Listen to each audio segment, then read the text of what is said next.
Emma Wilson stood frozen in the towering lobby of Sentinel Security Solutions, her small fingers clutching an oversized manila folder. The receptionist's call to security hung in the air like a guillotine blade. The child wasn't lost. She was on a mission. Frank Wilson, the elderly security guard, reached for his radio, then stopped, his weathered hand trembling as he recognized the desperation in those 6-year-old eyes. "My mama taught me you gotta stand up when no one else will," Emma whispered, her school uniform meticulously pressed despite the scuffed shoes that were clearly hand-me-downs.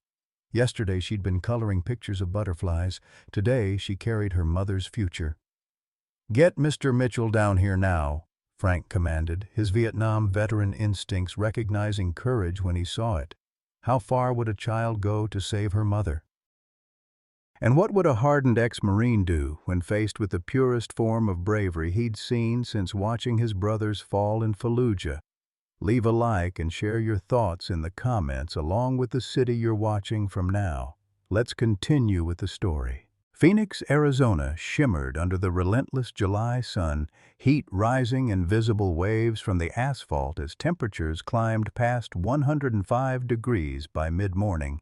Downtown's gleaming skyscrapers stood like mirages against the parched mountain backdrop, their glass facades reflecting the merciless blue sky. Among them, the 18-story headquarters of Sentinel Security Solutions towered as a monument to American military precision, all right angles, reinforced glass, and subtle patriotic design elements that whispered rather than shouted their allegiance.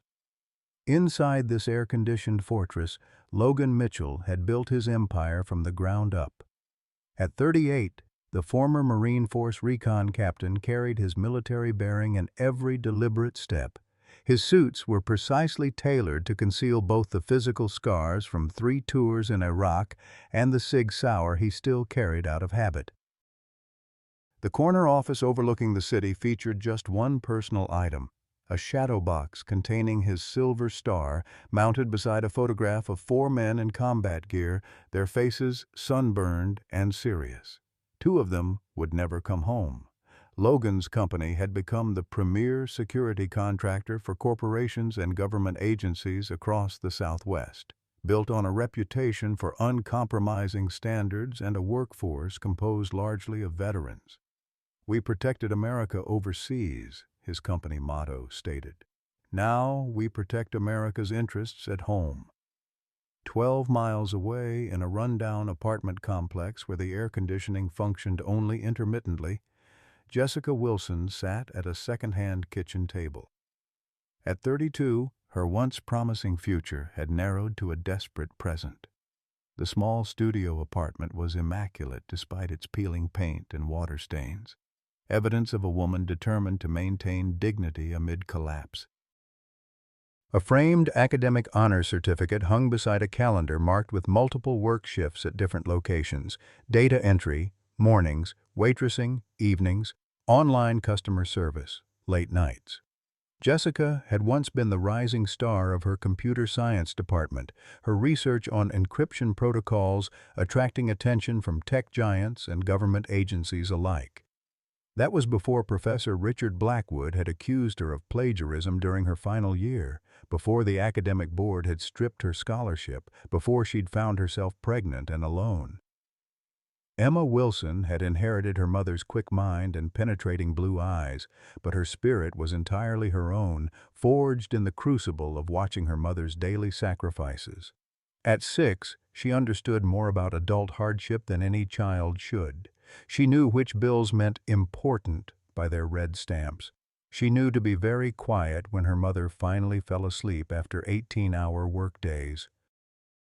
She knew that when adults said everything will be okay, they were often lying. What no one knew, not even Jessica, was that Emma remembered everything she saw with perfect clarity. Every document, every conversation, every face. The child carried an archive of evidence in her mind, waiting for someone to ask the right questions. Jessica Wilson's alarm blared at 4:30 a.m., though she had already been awake for 20 minutes, mentally rehearsing her interview answers. This wasn't just another job application.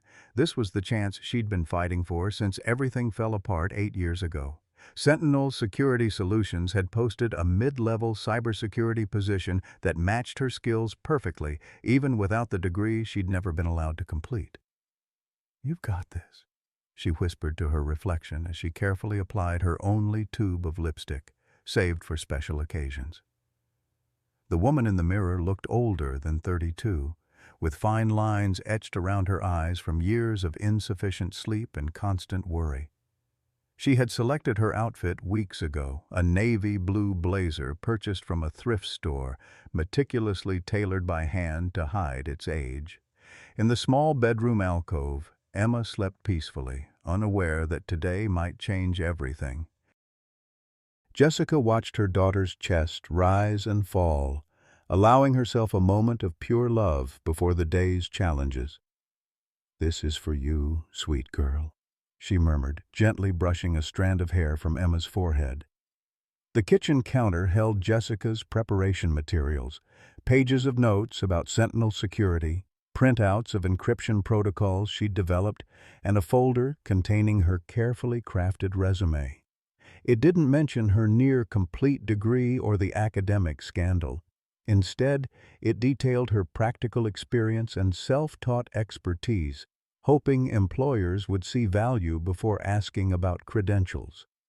Jessica packed Emma's lunch for Mrs. Geller next door, who had agreed to watch her after school. She left a note with a smiley face, promising to bring home a special treat if the day went well. Then, gathering her materials and taking one last look at her sleeping daughter, she slipped quietly out the door. The morning bus was already crowded with service workers heading to early shifts. Jessica stood near the back, reviewing her notes and ignoring the discomfort of heels she rarely wore. Outside, Phoenix was already heating up, the sun barely cresting the horizon, but promising another brutal summer day. 3 stops before her transfer, Jessica began to feel lightheaded. The combination of heat, anxiety, and having skipped dinner the night before to save the food for Emma's breakfast suddenly caught up with her. She gripped the handrail tighter, willing herself to stay upright. "You all right, honey?" asked an elderly woman seated nearby, her concerned eyes taking in Jessica's suddenly pale complexion. "I'm fine. Just a little—" Jessica's words slurred as the bus interior began to spin. The last thing she remembered was the sensation of falling and the sound of her precious folder hitting the floor, papers scattering like autumn leaves. She awoke to the sterile white ceiling of Maricopa Medical Center, the steady beep of monitors confirming what she already felt. This was not a nightmare she could wake from. A young doctor explained she had collapsed from dehydration, malnutrition, and heat exhaustion. The IV in her arm delivered fluids her body desperately needed. "How long have I been here?" Jessica asked, sudden panic rising in her throat. "About 3 hours," the doctor replied, checking her chart. "Your emergency contact, Mrs. Geller, has been notified. She said not to worry about your daughter." Jessica wasn't worried about Emma's safety. She was terrified about what this meant for the interview, for their future. With trembling hands, she reached for her phone on the bedside table and dialed Sentinel Security Solutions. "I'm so sorry," she began, her voice quavering as she explained her situation to the unsympathetic receptionist. "I have an interview scheduled for 10 a.m. with Human Resources, but I'm in the hospital. I was wondering if there's any possibility of rescheduling." The pause on the other end stretched painfully before the cold response came. "I'm afraid Mr. Mitchell's policy is quite clear. We do not reschedule initial interviews under any circumstances. Your slot will be given to another candidate." "Please," Jessica whispered, desperation bleeding into her voice. "This isn't— I wouldn't ask if it wasn't an emergency. I've been preparing for weeks. I understand your situation is unfortunate, but our policies exist for a reason. Best of luck with your recovery." The line went dead with clinical finality. Jessica let the phone slip from her fingers onto the hospital blanket. 8 years of struggling, of rebuilding her life piece by piece after the academic scandal, of working 3 jobs while raising Emma alone, and it all came down to this moment of failure. The crushing weight of it pressed against her chest until a sob escaped, then another, until she was weeping openly in the quiet hospital room. Outside in the hallway, Emma Wilson sat on a plastic chair, her legs dangling above the floor. Mrs. Geller had brought her directly to the hospital after school, explaining that her mother had gotten a little too hot and tired. At 6 years old, Emma was small for her age, with serious blue eyes that missed nothing. She watched nurses hurry past, observed the patterns of the hospital routine, and listened, especially when adults thought she wasn't paying attention. And now, she listened to her mother cry. The sound traveled through the partially open door, settling in Emma's chest like a physical weight. She had heard her mother cry before, late at night when she thought Emma was asleep, but never like this. This wasn't quiet tears. This was the sound of something breaking. Emma slipped from her chair and moved closer to the door, peeking around the frame. Her mother lay curled on her side, shoulders shaking with sobs, looking smaller and more vulnerable than Emma had ever seen her. On the bedside table lay the folder, her mother's important job folder, that she had spent so many nights preparing. Mrs. Geller had stepped away to fill out insurance forms, leaving Emma momentarily unsupervised. The little girl looked at her mother, then at the folder, then down the long hospital corridor toward the exit signs. She remembered every word of her mother's excited explanation about the job at the big building with the flag, how it would mean regular hours, health insurance, and maybe even a better apartment someday. Decision crystallized in Emma's young mind with the clarity that often eludes adults tangled in complexities. If her mother couldn't go to the important meeting, then Emma would go instead. It made perfect sense in the straightforward logic of a 6-year-old who had watched her mother fight impossible battles every day. Careful not to make a sound, Emma took the folder from the bedside table. It was heavy in her small hands, but she clutched it to her chest like armor. Her mother had fallen into an exhausted sleep, tear tracks still visible on her cheeks. Emma leaned over and pressed a light kiss to her forehead, just as Jessica did for her every night. "I'll fix it, Mama," she whispered, though she wasn't entirely sure how. Navigating the hospital corridors proved easier than expected. Emma had always been observant, noticing which doors had keycard readers and which didn't, which nurses were too busy to notice a small girl walking purposefully. She made her way to the main entrance, the oversized folder clutched against her blue school uniform, the one her mother had ironed so carefully the night before. Outside, the Arizona heat hit like a physical wall. Emma squinted against the glare, remembering her mother's instructions about crossing streets and taking buses. She knew the building was downtown, had seen pictures of it when her mother researched the company. All she needed was the right bus. At the stop outside the hospital, Emma stood quietly, trying to look as if waiting for a bus alone was perfectly normal for a 6-year-old. When the number 17 arrived, she climbed aboard with adult-like confidence, standing on tiptoes to deposit the fare her mother always kept in her uniform pocket for emergencies. The driver, focused on the traffic ahead, barely glanced at her. But a white-haired woman in the front seat designated for seniors did notice, her eyes narrowing with concern.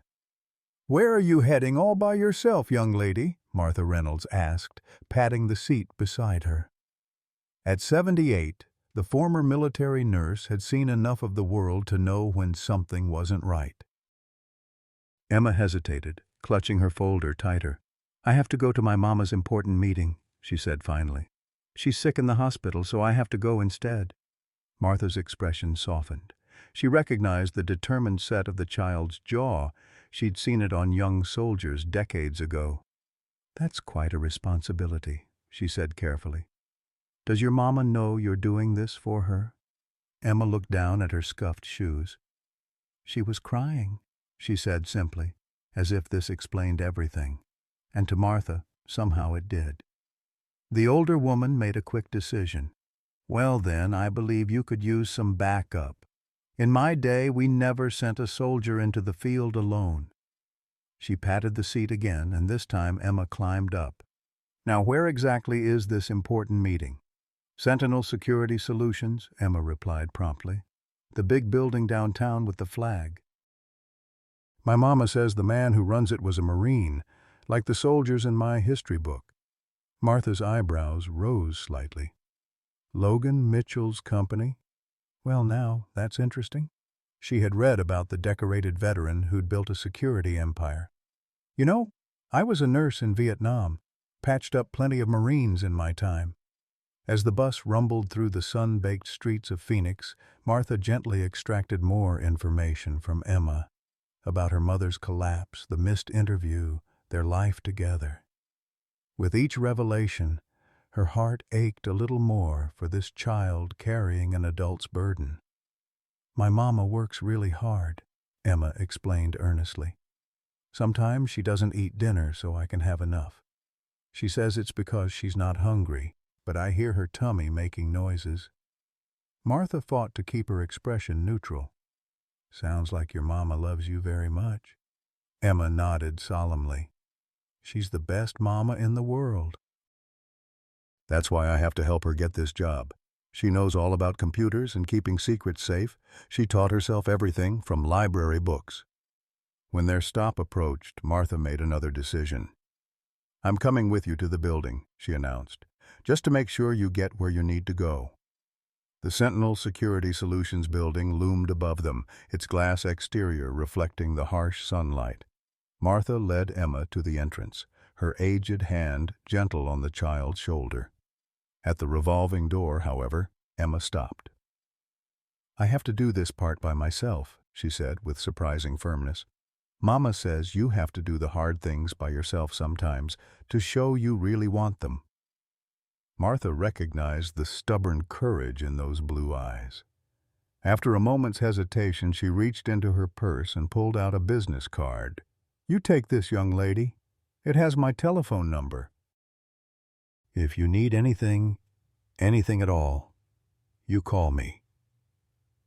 Emma tucked the card carefully into her uniform pocket and squared her small shoulders. Thank you for helping me, Mrs. Martha.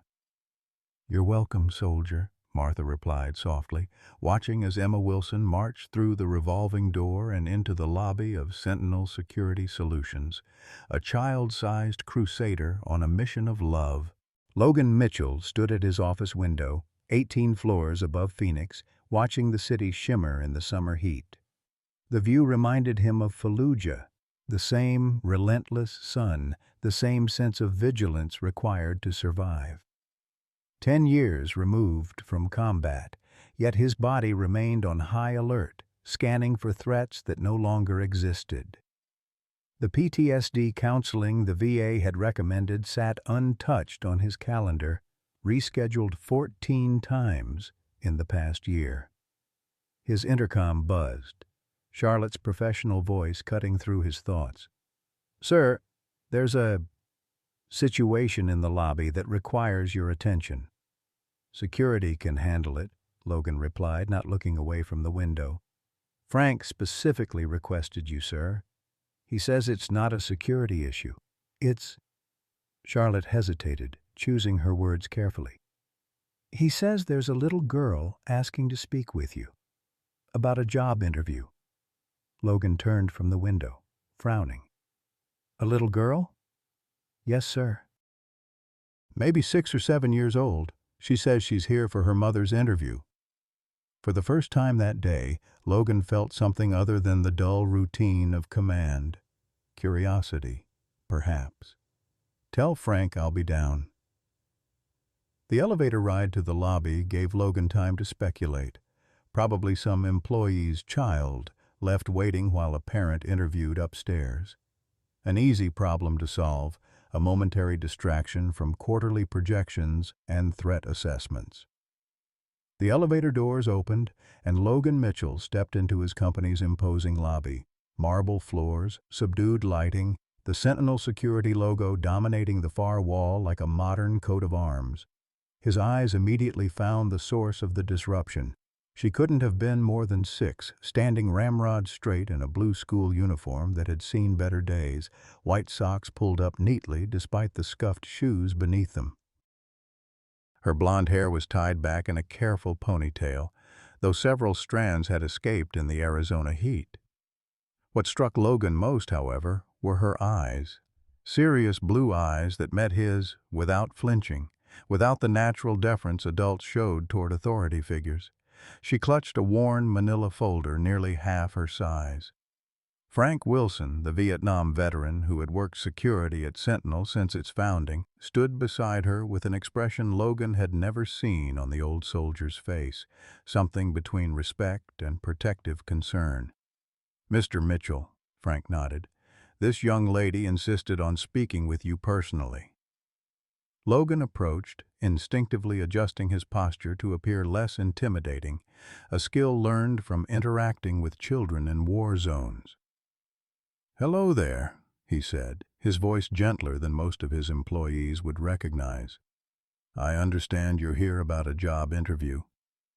Emma Wilson didn't shy away. Instead, she extended the folder toward him with both hands.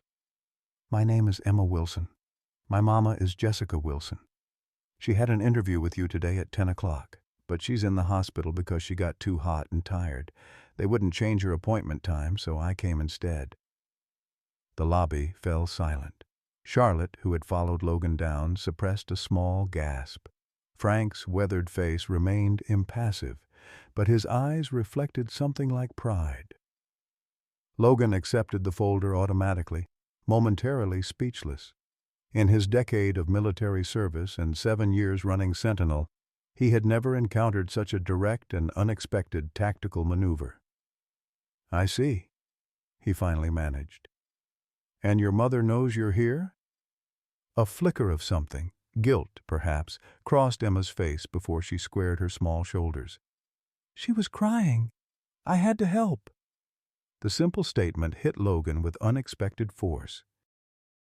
He glanced at the folder in his hands. Jessica Wilson, cybersecurity analyst position. The name triggered a memory.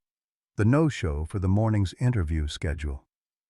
"How did you get here, Emma?" he asked, already imagining the panicked mother, the police reports surely being filed. "I took the bus. Mrs.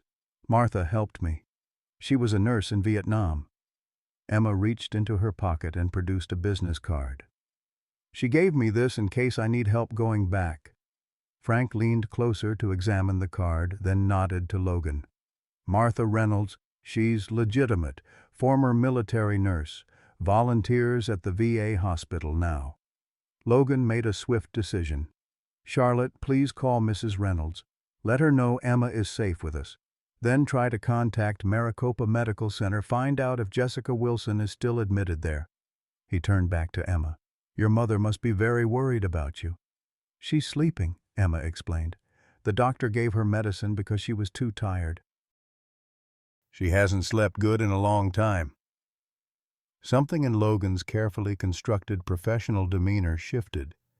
He recognized the look in this child's eyes, the same determination he'd seen in young Marines facing impossible odds, the same desperate courage born from having no other options. "Well, Emma," he said, surprising himself, "since you've come all this way, perhaps we should sit down and talk about your mother's qualifications." Charlotte's expression registered shock. "Sir, should I call Child Protective Services?" Logan held up a hand.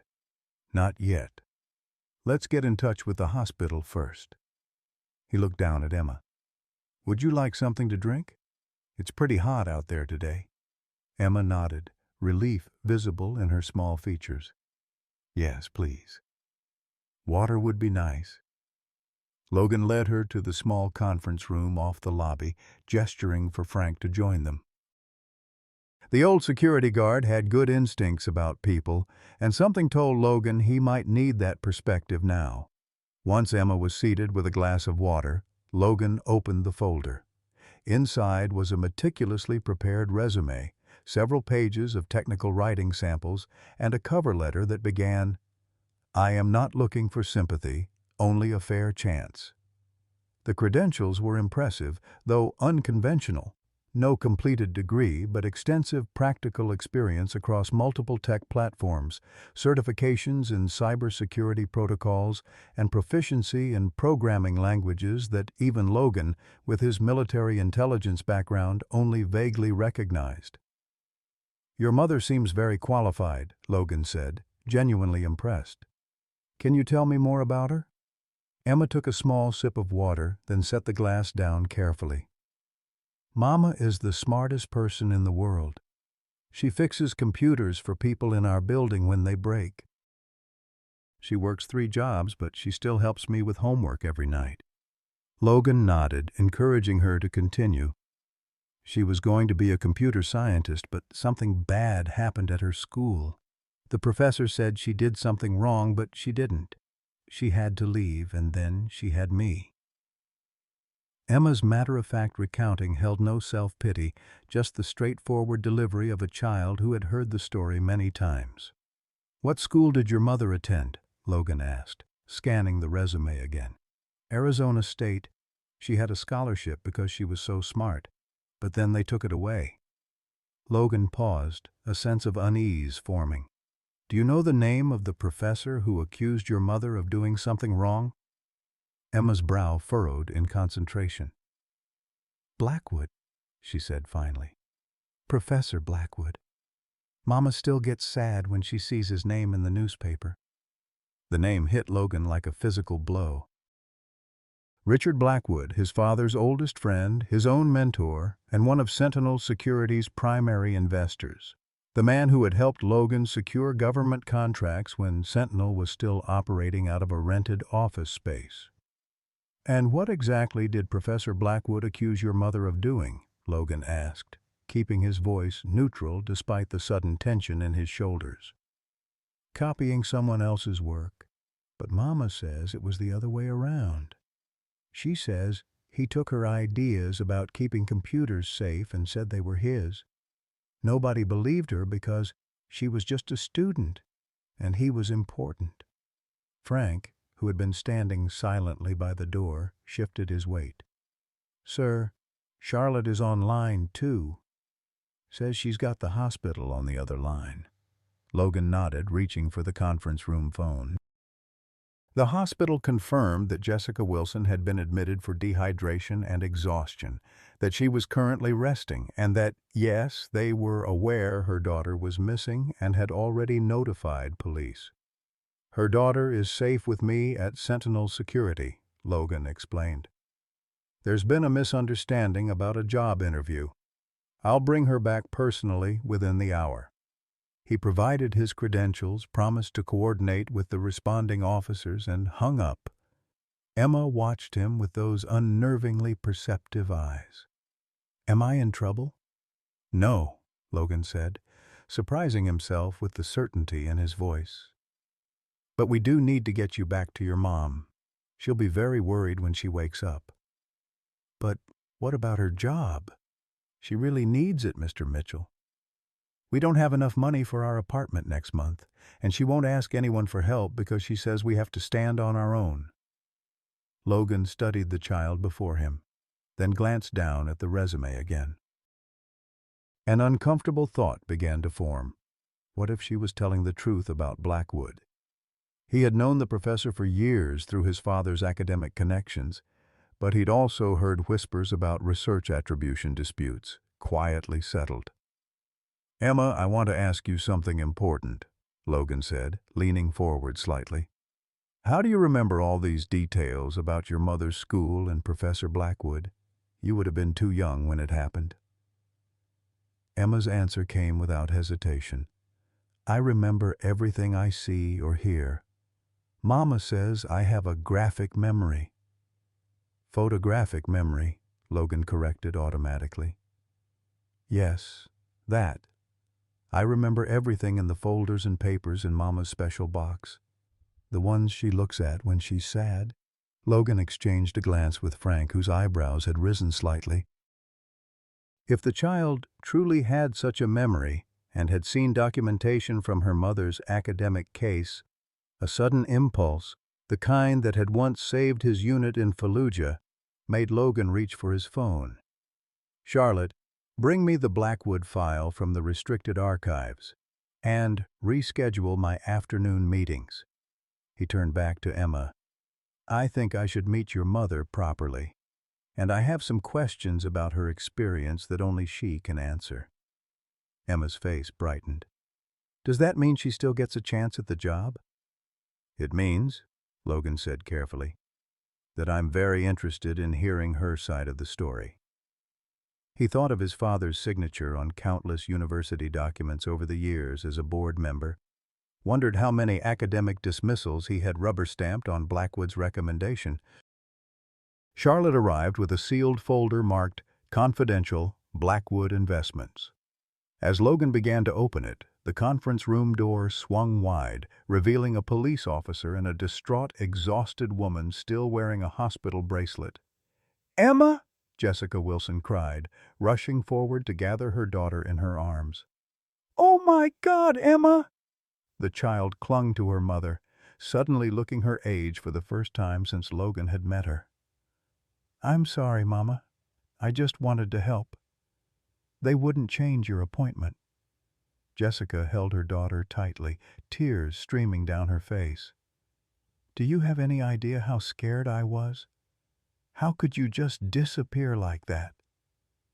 "Mrs. Wilson," Logan said, rising to his feet. "I'm Logan Mitchell. Your daughter came here to make sure you didn't miss your interview opportunity. She's quite the advocate." Jessica looked up, really seeing him for the first time, recognition and embarrassment washing over her pale features. She stood, keeping Emma close to her side. "Mr. Mitchell, I am so sorry for this disruption. I can't imagine what you must think."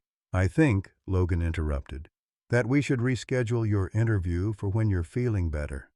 And I think I have some questions about Professor Richard Blackwood that I'd very much like to discuss with you." Jessica's face went completely still, a fortress slamming shut. "I don't know what Emma might have told you, but I'm not interested in dredging up ancient history. That part of my life is over." "What if it isn't?" Logan asked quietly. "What if your history with Blackwood is more relevant than you realize?" The room fell silent except for the soft hum of the air conditioning. Logan was acutely aware of the police officer watching from the doorway, of Frank's thoughtful gaze, of the child looking between adults with worried eyes. Finally, Jessica spoke, her voice barely above a whisper. "Why would the CEO of Sentinel Security care about an old academic fraud case?" Logan held up the confidential folder. "Because Richard Blackwood is one of my primary investors. Because my father sat on the academic board that reviewed your case. And because," he added, meeting her eyes directly, "if there's one thing my military experience taught me, it's that the truth matters, especially when powerful people try to bury it." The words hung in the air, a challenge and an olive branch. Jessica Wilson stared at him, searching his face for any sign of deception.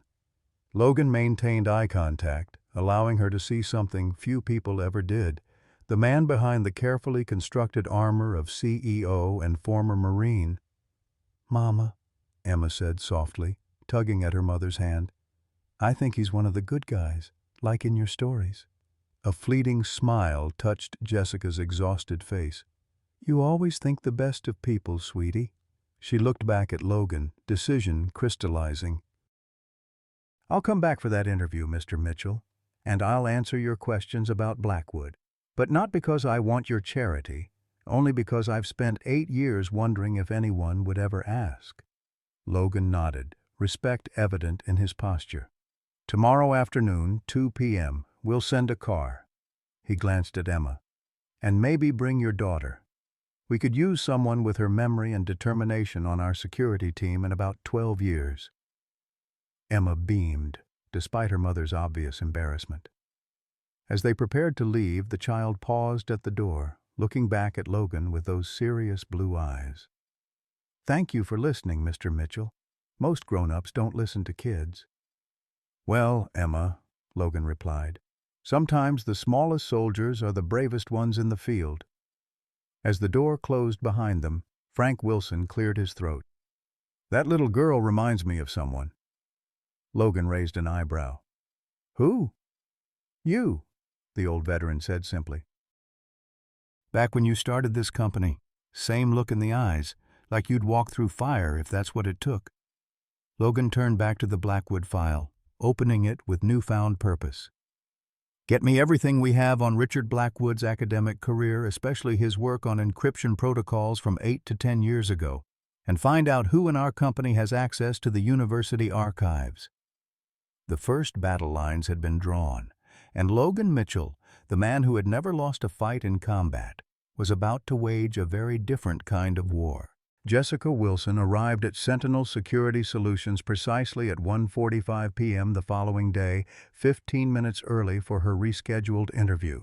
The company car that Logan had promised appeared outside her apartment building with startling punctuality, the driver refusing her attempt to sit in the back seat with Emma. "Mr. Mitchell's orders, ma'am," the driver, a former Army sergeant named Collins, had explained.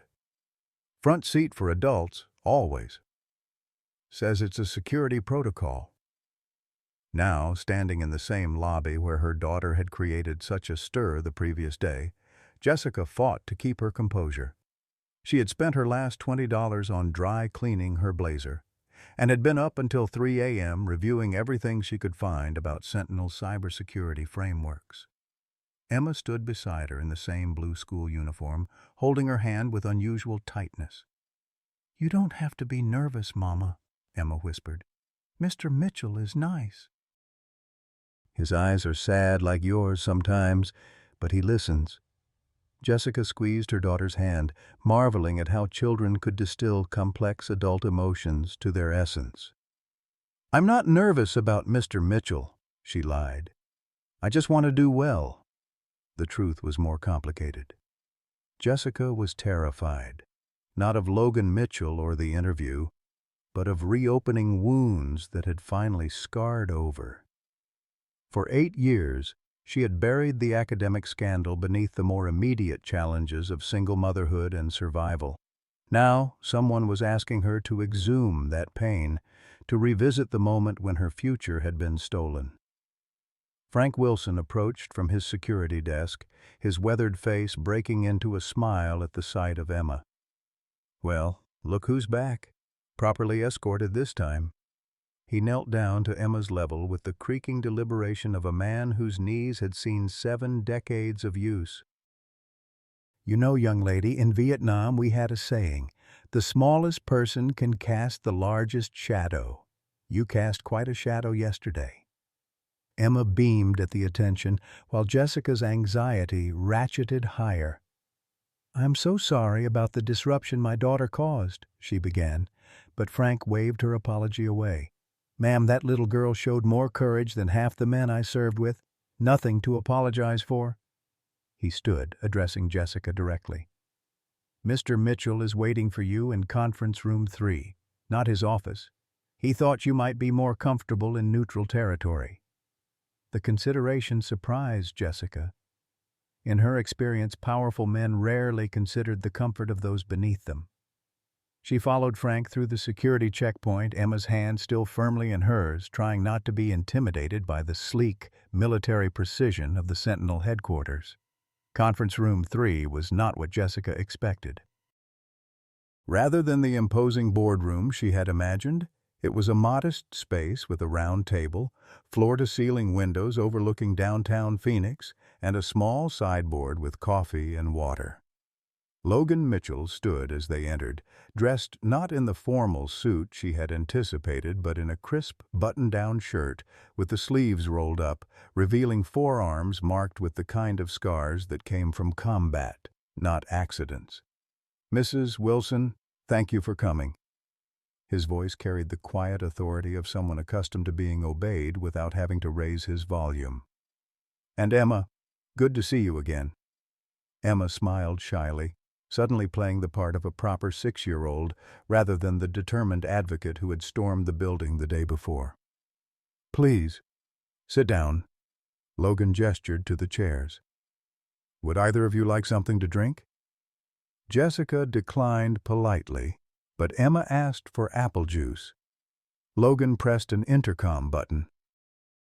"Charlotte, could we get some apple juice in conference room 3? No explanation given, no justification needed.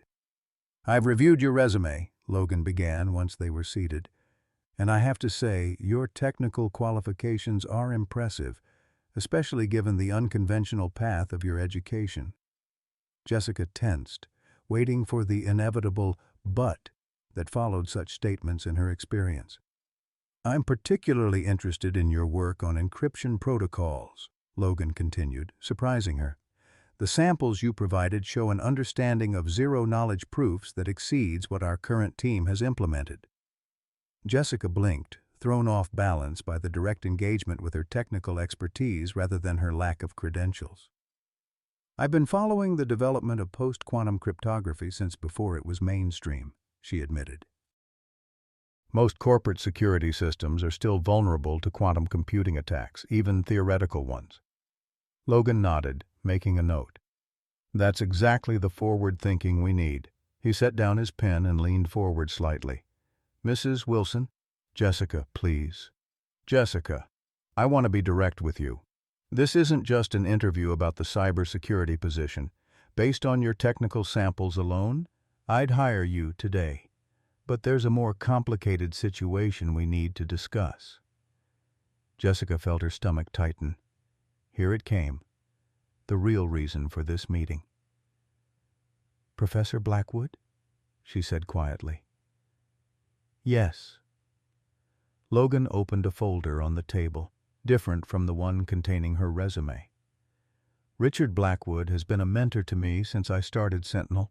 He's also a significant investor in this company and sits on our board of directors." Jessica's face remained carefully neutral, though her hands tensed in her lap.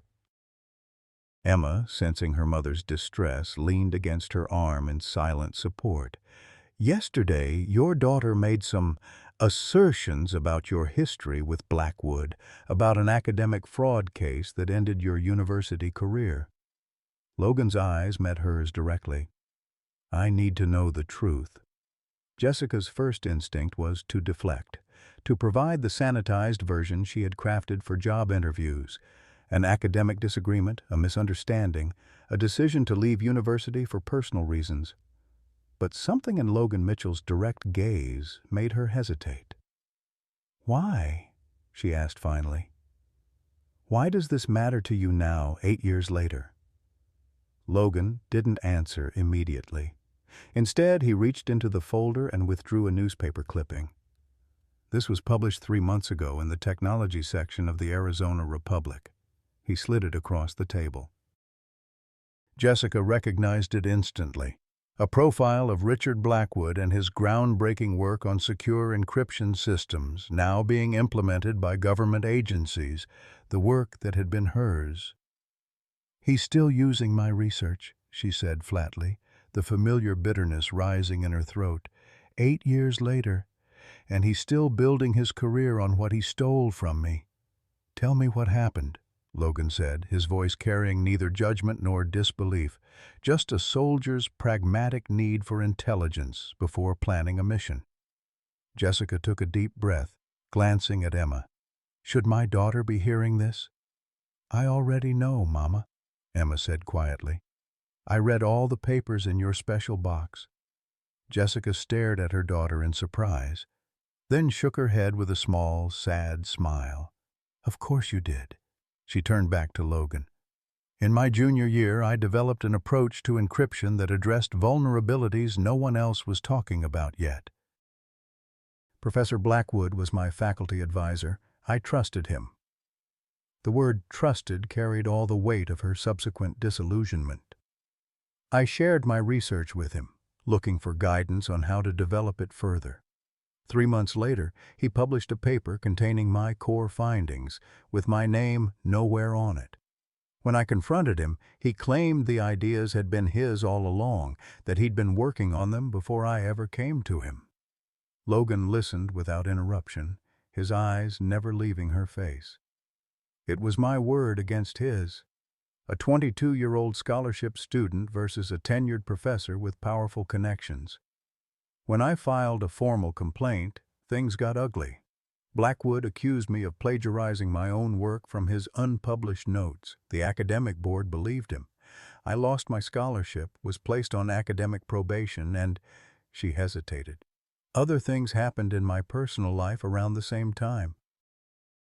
I withdrew from the university. "What evidence did you have?" Logan asked, his tone suggesting this was not skepticism, but tactical assessment.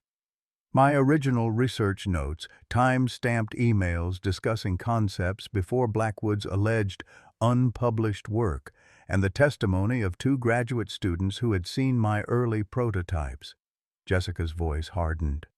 "All dismissed or explained away." The graduate students suddenly couldn't remember specifics. One of them later got a prestigious fellowship through Blackwood's recommendation. Emma, who had been listening silently, suddenly spoke up. "The man who signed the paper was named Mitchell, too, like you." Logan's expression didn't change, but something in his posture tightened almost imperceptibly. "Yes," he confirmed, looking at Jessica. "Walter Mitchell, my father. He was on the academic board that reviewed your case." The revelation hung in the air between them. Jessica felt a strange vertigo, as if the past and present were colliding in ways she couldn't have anticipated. "I don't remember much about him," she admitted. "There were 5 board members. He didn't ask many questions." "He wouldn't have," Logan said, his tone carefully neutral. "My father's approach was to trust the expertise of his colleagues. If Blackwood said you had plagiarized his work, my father would have taken that as fact." "And now?" Jessica asked, unable to keep the challenge from her voice. "Do you automatically believe your father and mentor? Or are you actually considering that I might be telling the truth?" Logan met her gaze unflinchingly. "I believe in evidence, Jessica. Military intelligence taught me that assumptions get people killed. That's why I've spent the last 24 hours investigating both you and Richard Blackwood." He opened the folder wider, revealing a stack of documents. "Sentinel has access to academic databases most people don't. We regularly vet researchers for government contracts. I had our team pull everything Blackwood published before and after your case." He slid several papers across the table. "His work shows a dramatic shift in sophistication precisely when you claim he stole your research. Before, his approaches were conventional. After, suddenly innovative." Jessica stared at the evidence, her heart pounding. For 8 years, no one had bothered to look this closely, to see the obvious pattern. "There's more," Logan continued.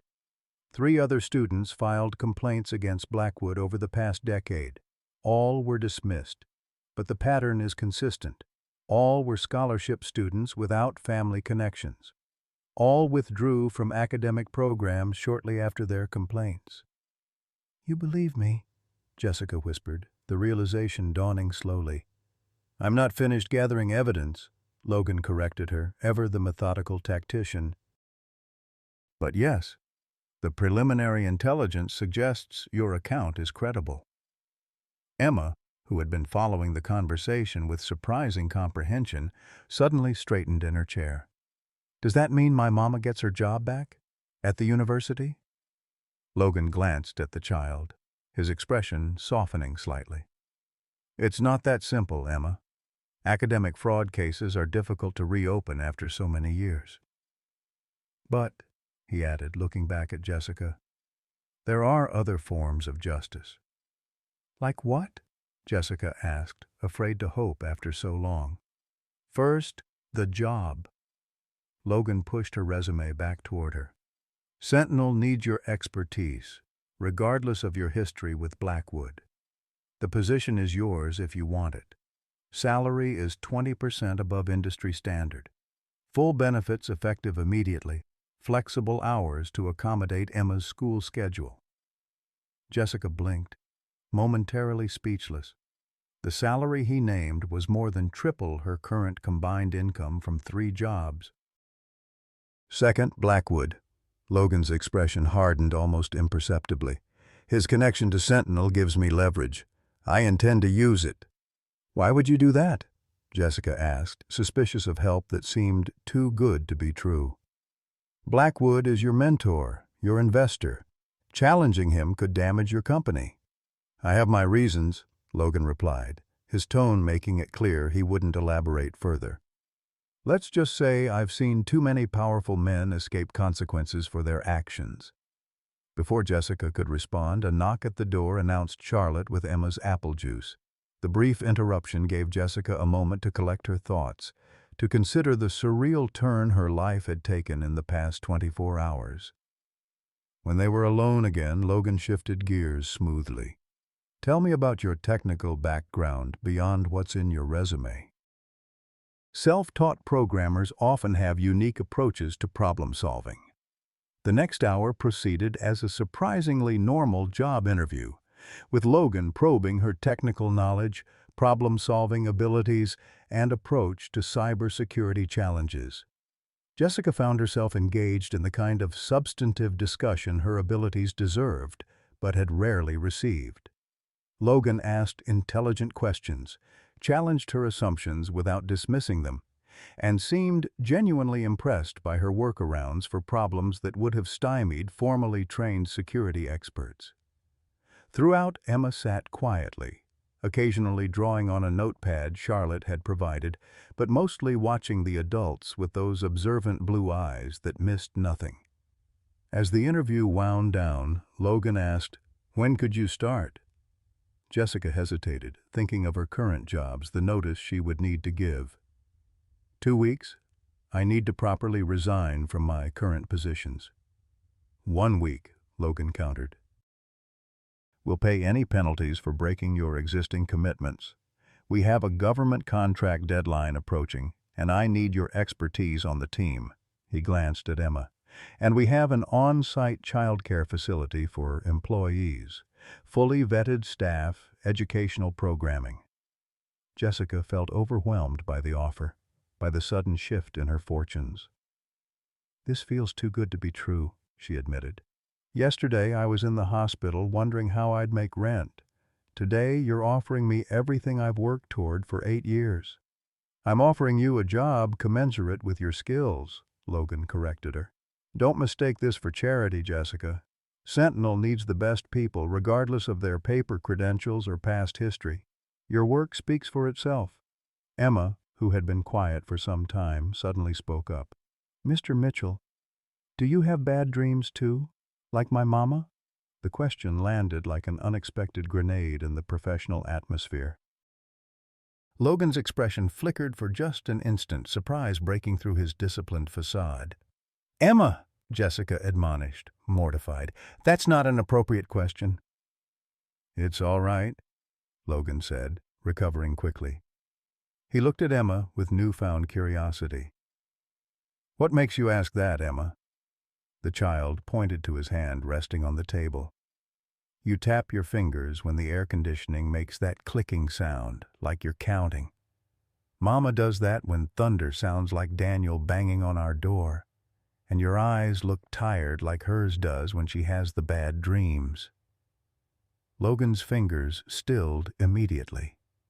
Jessica watched in fascination as the CEO of Sentinel Security, former Marine, decorated war hero, was momentarily rendered transparent by a 6-year-old's observation. Yes, he admitted finally, his voice quieter than before. Sometimes I have bad dreams about my time in the war. Emma nodded, accepting this with a child's straightforward empathy. Mama says bad dreams are just our brains trying to make sense of scary things. They can't hurt us when we're awake. Jessica felt a strange tightening in her chest, pride in her daughter's compassion mixed with embarrassment at the personal turn of the conversation. Your mother is very wise, Logan said, a new respect evident in his tone. He straightened slightly, reclaiming his professional demeanor. I think we've covered everything for today. HR will send over the formal offer letter this afternoon. In the meantime, he added, reaching into his pocket, I'd like you both to have these. He placed 2 security badges on the table. One had Jessica's name and photo, clearly taken from her driver's license on file, with Consultant printed beneath. The other, smaller badge had Emma's name and a blank space for a photo. Temporary credentials, Logan explained. Jessica, you'll need to come in tomorrow to meet with the team lead and get oriented to our systems even before your official start date. Emma is welcome in our childcare facility anytime, or she can shadow you for short periods in non-restricted areas. Jessica picked up the badges, the tangible evidence of her sudden change in status overwhelming her. Thank you, she said simply, unable to fully express what this opportunity meant. Don't thank me yet, Logan replied with grim humor. Wait until you see the state of our current encryption protocols. The government deadline is tight, and we need your expertise desperately. He stood, signaling the end of the meeting. Frank will show you around the facility before you leave today. I've instructed him to make sure Emma sees the child care center. As they prepared to leave, Logan addressed Emma directly. Thank you for bringing your mother's resume yesterday, Emma. It was a very brave thing to do. Emma smiled up at him.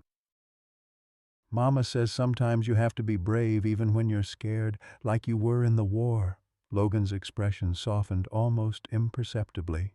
Your mother is right about many things, it seems. After they left, Logan remained standing at the conference room window, watching the scorching Phoenix afternoon shimmer outside. The encounter had unsettled him more than he cared to admit. Not just the revelations about Blackwood, though those would require careful handling, but the unexpected connection he felt to Jessica and Emma Wilson.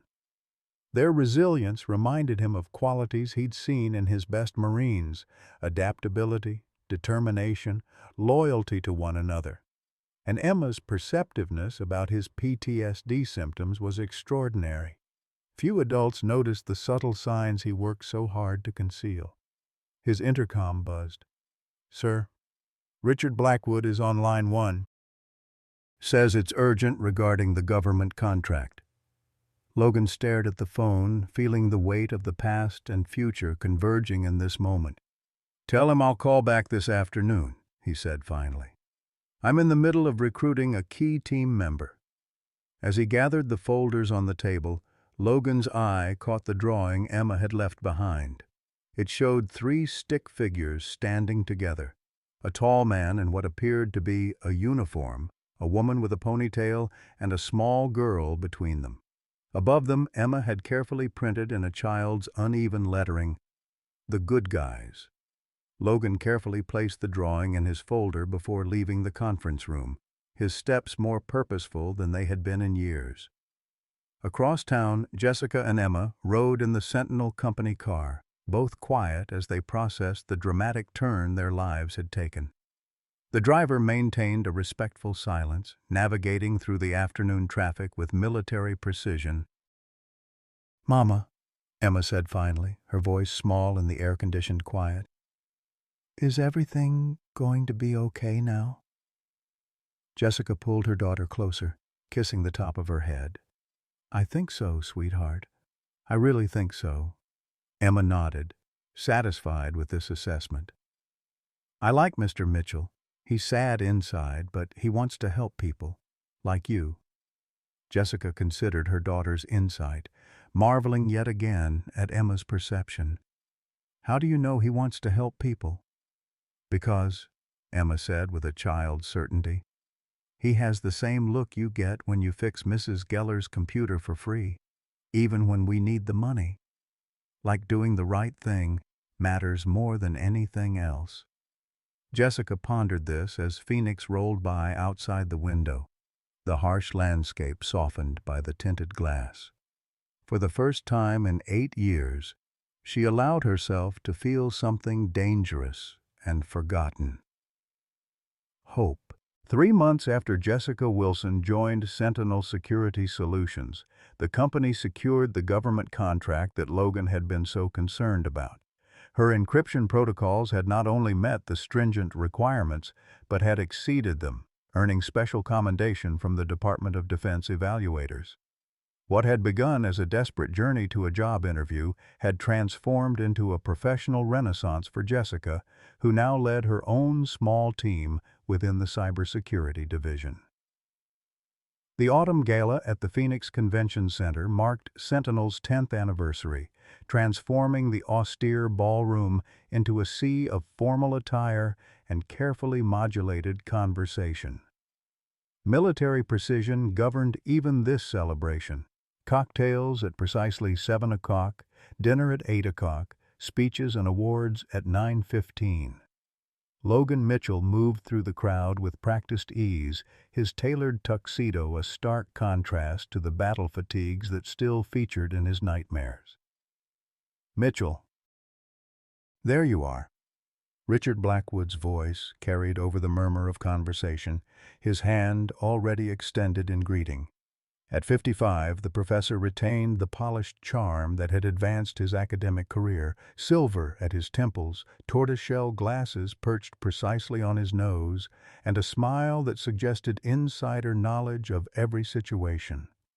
Logan shook his hand with military correctness, neither warm nor overtly cold. "Richard, glad you could make it." "Wouldn't miss it," Blackwood replied, accepting a champagne flute from a passing server. "Especially with the government contract secured. Quite a coup, especially with those remarkably innovative encryption protocols. Your team outdid themselves." "Yes," Logan agreed, his expression neutral. "The technical lead on that project is here tonight. I should introduce you." Blackwood's smile widened. "Absolutely."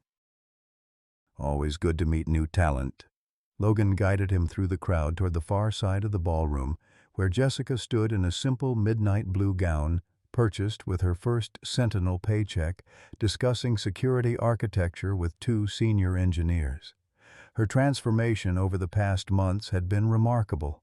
Proper nutrition, regular sleep, and the confidence that came from professional respect had restored the woman she might have been without Blackwood's interference. "Jessica," Logan called as they approached, "there's someone I'd like you to meet." She turned, her professional smile freezing in place as she recognized Blackwood. To her credit, she recovered almost instantly, years of concealing her emotions in customer service jobs serving her well. "Professor Blackwood," she said evenly. "It's been a long time." Blackwood's reaction was less controlled. His hand tightened around the champagne flute, eyes widening in recognition before narrowing in calculation. "Miss Wilson, what an unexpected surprise." Logan watched the exchange with the calm assessment of a tactician who had just witnessed his first maneuver succeed. "Jessica is the technical lead who developed our enhanced encryption protocols for the DoD contract, the ones you were just complimenting." The implications hung in the air between them. Blackwood's gaze darted from Jessica to Logan, reassessing the situation with the desperation of a man who suddenly realizes he's walked into an ambush. "I see," he said finally, his voice tightening. "How fitting." Jessica met his gaze directly, refusing to be diminished. "The protocols are extensions of my original research from ASU. The research you might remember." Blackwood's smile hardened. "Vaguely.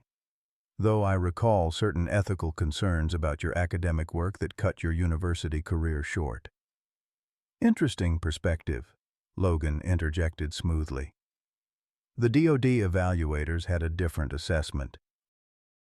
In fact, they compared Jessica's approach to work published in your early papers, noting how significantly your methods evolved after 2017. The professor's face flushed slightly, his academic training insufficient preparation for this type of confrontation. "Logan, perhaps we should discuss this privately. There seem to be some misconceptions." Actually, Logan interrupted, I've been meaning to discuss my father's involvement in Jessica's academic review. He's been quite disturbed to learn certain details were misrepresented to the board. Blackwood's expression hardened. Your father signed off on those proceedings. If he's suddenly experiencing memory revisions, my father is experiencing terminal cancer, Richard. Logan's voice remained level, but something dangerous flickered in his eyes. His priorities have shifted toward setting certain records straight. The revelation landed like a physical blow. Blackwood took an instinctive step backward, colliding with a waiter who steadied him with practiced professionalism. I wasn't aware Walter was ill, he managed finally. My condolences. He's been asking to speak with you, Logan continued relentlessly. Something about academic integrity and legacy. Perhaps you could visit him next week. Jessica watched this exchange with a mixture of vindication and discomfort, the personal cost of Logan's revelation evident in the tightness around his eyes. This wasn't just professional justice he was pursuing, it was deeply personal. Of course, Blackwood murmured, composure cracking. I should... Excuse me. As he retreated toward the bar, Logan turned to Jessica. I apologize for not warning you. I wanted his genuine reaction. You didn't tell me about your father, she said quietly. It wasn't relevant to your position. His military compartmentalization was evident in the response, emotions secured behind operational necessity. It's relevant to what you're doing here, Jessica countered, surprising herself with her boldness.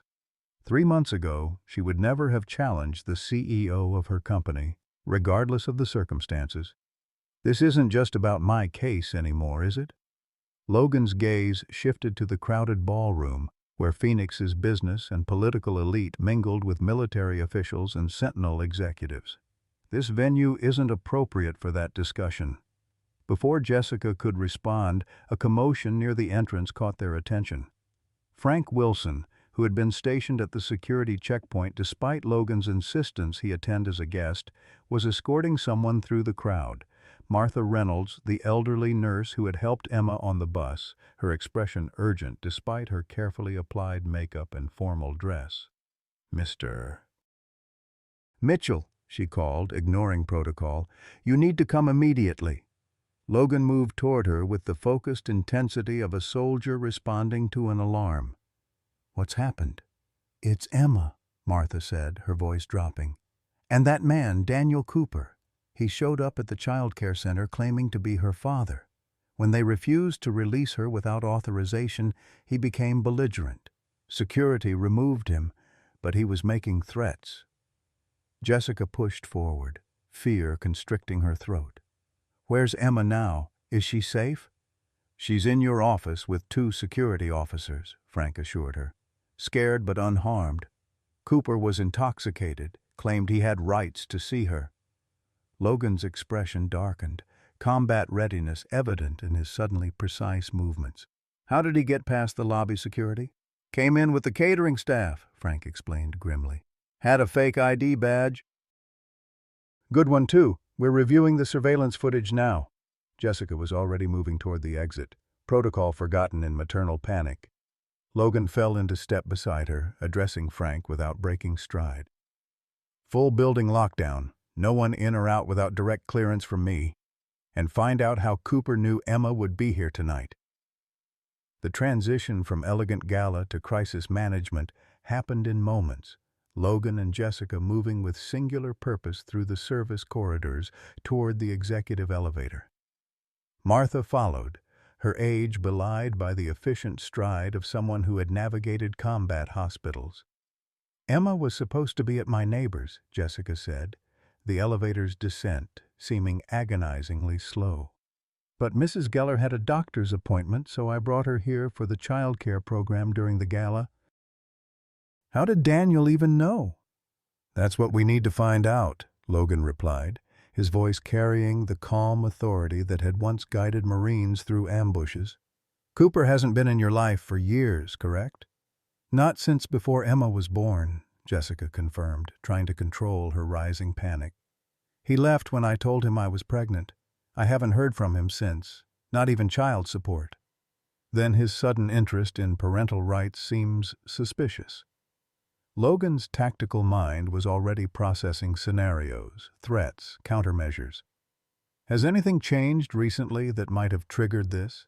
Your improved financial situation, perhaps? The elevator doors opened to the executive floor, momentarily empty during the gala except for the security detail. Jessica hurried down the corridor toward her office where two Sentinel security officers, both former military, stood guard outside her door. "Emma?" she called, pushing past them. Her daughter sat on the office sofa, a security blanket from the child care center wrapped around her shoulders despite the warm building. At the sight of her mother, Emma launched herself forward, small arms wrapping around Jessica's waist with desperate strength. "Mama, he said he was my daddy, but he's not. He smelled bad and he yelled at Miss Karen when she called security." Jessica knelt, gathering Emma close, feeling her daughter's heart racing against her own. "It's okay, baby. You're safe now. Did he hurt you? Did he touch you?" Emma shook her head against Jessica's shoulder. "No. Miss Karen stood in front of me and told him to leave. Then the security men came." Logan entered the office, his presence filling the space with contained intensity. He knelt beside them, bringing himself to Emma's eye level, a gesture Jessica had noticed before, his instinctive adjustment to appear less intimidating to children. "Emma," he said gently, "you're very brave." "Can you tell me exactly what this man said? His exact words, if you remember." Emma pulled back slightly from her mother's embrace, wiping her eyes with determined dignity. "He said, 'I'm your father, and I have rights.' Then he told Miss Karen, 'Her mother stole her from me, and I'm taking her back where she belongs.'" Her voice shifted slightly, capturing Daniel's belligerent tone with uncanny accuracy. "When Miss Karen said he wasn't on the approved list, he said, 'That bitch thinks she can keep my kid now that she's got money, but I know people who'll make her regret that.'" Logan's expression remained carefully neutral, but Jessica saw something dangerous flash behind his eyes, the combat veteran briefly visible beneath the CEO's composed exterior. "Thank you, Emma. That's very helpful." He stood, addressing the security officers. "I want the building surveillance for the past 48 hours pulled and analyzed. Find out how Cooper got that badge and who he's been in contact with. And get a photo to all security checkpoints. He doesn't get within 100 yards of this building again."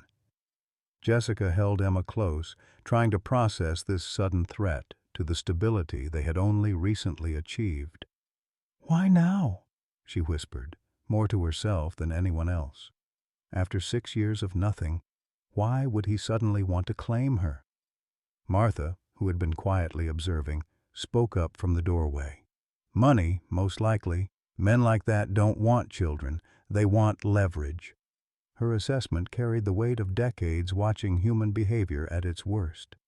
"He's heard you've improved your situation and he wants his cut."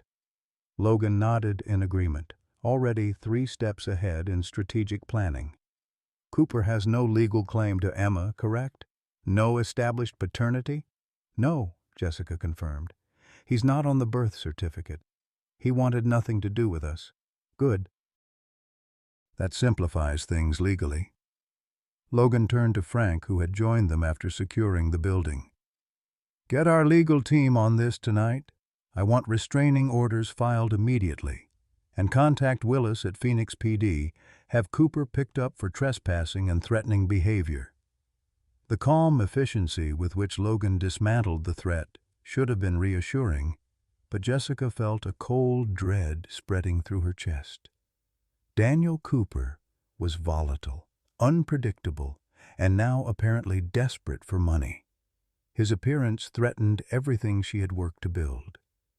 "He won't stop," she said quietly, stroking Emma's hair. "Daniel never could stand losing. If he thinks Emma is his ticket to money, he'll keep coming." Logan's gaze met hers, something unspoken passing between them. Then we'll need to change his calculation of the risk versus reward. He turned to Frank. Have a security team ready to escort Jessica and Emma home tonight. And arrange for 24-hour surveillance of their apartment building. No, Jessica said suddenly, decision crystallizing. We can't go back there. Daniel knows where we live. If he was willing to create a fake ID to get into Sentinel, he won't hesitate to break into our apartment. Logan considered this, then nodded. The Sentinel corporate apartments downtown, they're secure, with restricted access and surveillance. You can stay there until we resolve this situation. We can't impose, Jessica began automatically, the reflex of someone unaccustomed to accepting help. It's not an imposition, it's operational security, Logan interrupted, his tone making it clear this wasn't charity, but tactical necessity. Cooper threatened an employee's family on company property. That makes it Sentinel's concern. Emma, who had been listening to this exchange with the hypervigilance of children from unstable backgrounds, looked up at Logan with solemn eyes. Are you going to make the bad man go away? The question hung in the air, its childish simplicity belying the complexity of adult promises and limitations. Logan crouched down again, meeting Emma's gaze directly. Yes, he said with quiet certainty. That's exactly what I'm going to do. Something in his tone, the absolute conviction, the absence of qualifiers or conditions, made Jessica shiver. This wasn't corporate reassurance or empty comfort. This was a combat veteran identifying a threat and committing to its neutralization. The next few hours passed in a blur of security protocols and relocation logistics. Logan dispatched teams to Jessica's apartment to collect essential items, arranged for the corporate apartment to be prepared, and personally oversaw the security measures being implemented. Through it all, he maintained the calm, focused demeanor that had likely served him well in combat zones, addressing each problem methodically while simultaneously planning 3 steps ahead. By midnight, Jessica and Emma were settled in a spacious 2-bedroom apartment on the 15th floor of a secure building 6 blocks from Sentinel headquarters. The corporate housing was impersonal but luxurious compared to their usual accommodations. Granite countertops, plush carpeting, and floor-to-ceiling windows overlooking the city lights. "This is like a hotel," Emma whispered, as Jessica tucked her into the queen-sized bed in the 2nd bedroom. "But safer, right?" "Much safer," Jessica assured her, smoothing her daughter's hair. "Try to sleep now. Everything will look better in the morning." Once Emma had finally drifted off, Jessica found herself alone in the silent apartment, the events of the evening replaying in her mind. She moved to the living room windows, looking out at the Phoenix skyline glittering against the desert night. The gala that should have been her professional triumph had transformed into a nightmare of past demons resurging. A soft knock at the door startled her. Through the peephole, she saw Logan standing in the hallway, still in his tuxedo, though he'd removed the bow tie and unfastened the top button of his shirt. Jessica opened the door, suddenly conscious of her own rumpled gala dress and the mascara smudges she hadn't bothered to clean. "I wanted to check that you were settled," Logan explained, remaining in the hallway rather than presuming to enter. "The security team is in place, 2 men in the lobby, 1 in a car outside, and remote monitoring of all access points." "Thank you," Jessica said, meaning it more deeply than the simple words could convey. "For everything." Most employers haven't seen what happens when you leave vulnerable people unprotected," Logan replied, a shadow crossing his features. "May I come in for a moment? There are some things we should discuss about next steps." Jessica stepped aside, allowing him into the apartment. Logan entered with characteristic awareness, his gaze automatically cataloging exits, sight lines, potential vulnerabilities, the habits of someone who had learned the hard way that safety was never guaranteed. "Is Emma asleep?" he asked, keeping his voice low. Jessica nodded. Finally, "She's exhausted, but trying so hard to be brave." "She is brave," Logan said with conviction. "Braver than most adults I've commanded." They stood in uncomfortable silence for a moment, the day's events creating an intimacy neither had anticipated. Finally, Logan spoke again, his tone carefully professional. "I've spoken with our head of legal. Cooper has no established paternity rights, but he could potentially file for them now. We need to be prepared for that possibility." Jessica sank onto the sofa, the weight of this new threat settling on her shoulders. "He doesn't care about Emma. He never has. This is about money, or control, or punishing me for succeeding without him." "I agree," Logan said, remaining standing with military posture. "Which is why I've authorized our legal team to prepare a comprehensive strategy. We'll file for a restraining order tomorrow based on tonight's incident. But we should also consider a more definitive solution." Something in his tone made Jessica look up sharply. "What kind of solution?" "Cooper is a threat not just to you and Emma, but potentially to Sentinel's security. He created a fraudulent ID to access our facilities. That gives us considerable leverage." Logan's expression remained neutral, but his eyes held the calculating assessment of someone evaluating tactical options.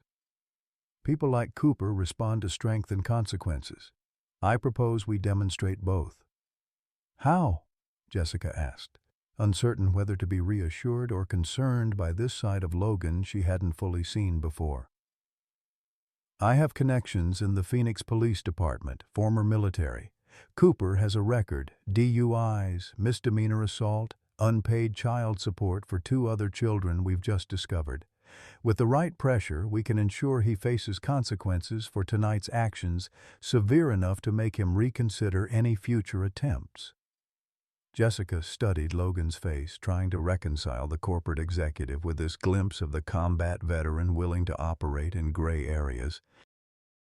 "You're talking about using your influence to have him prosecuted more harshly than he might otherwise be."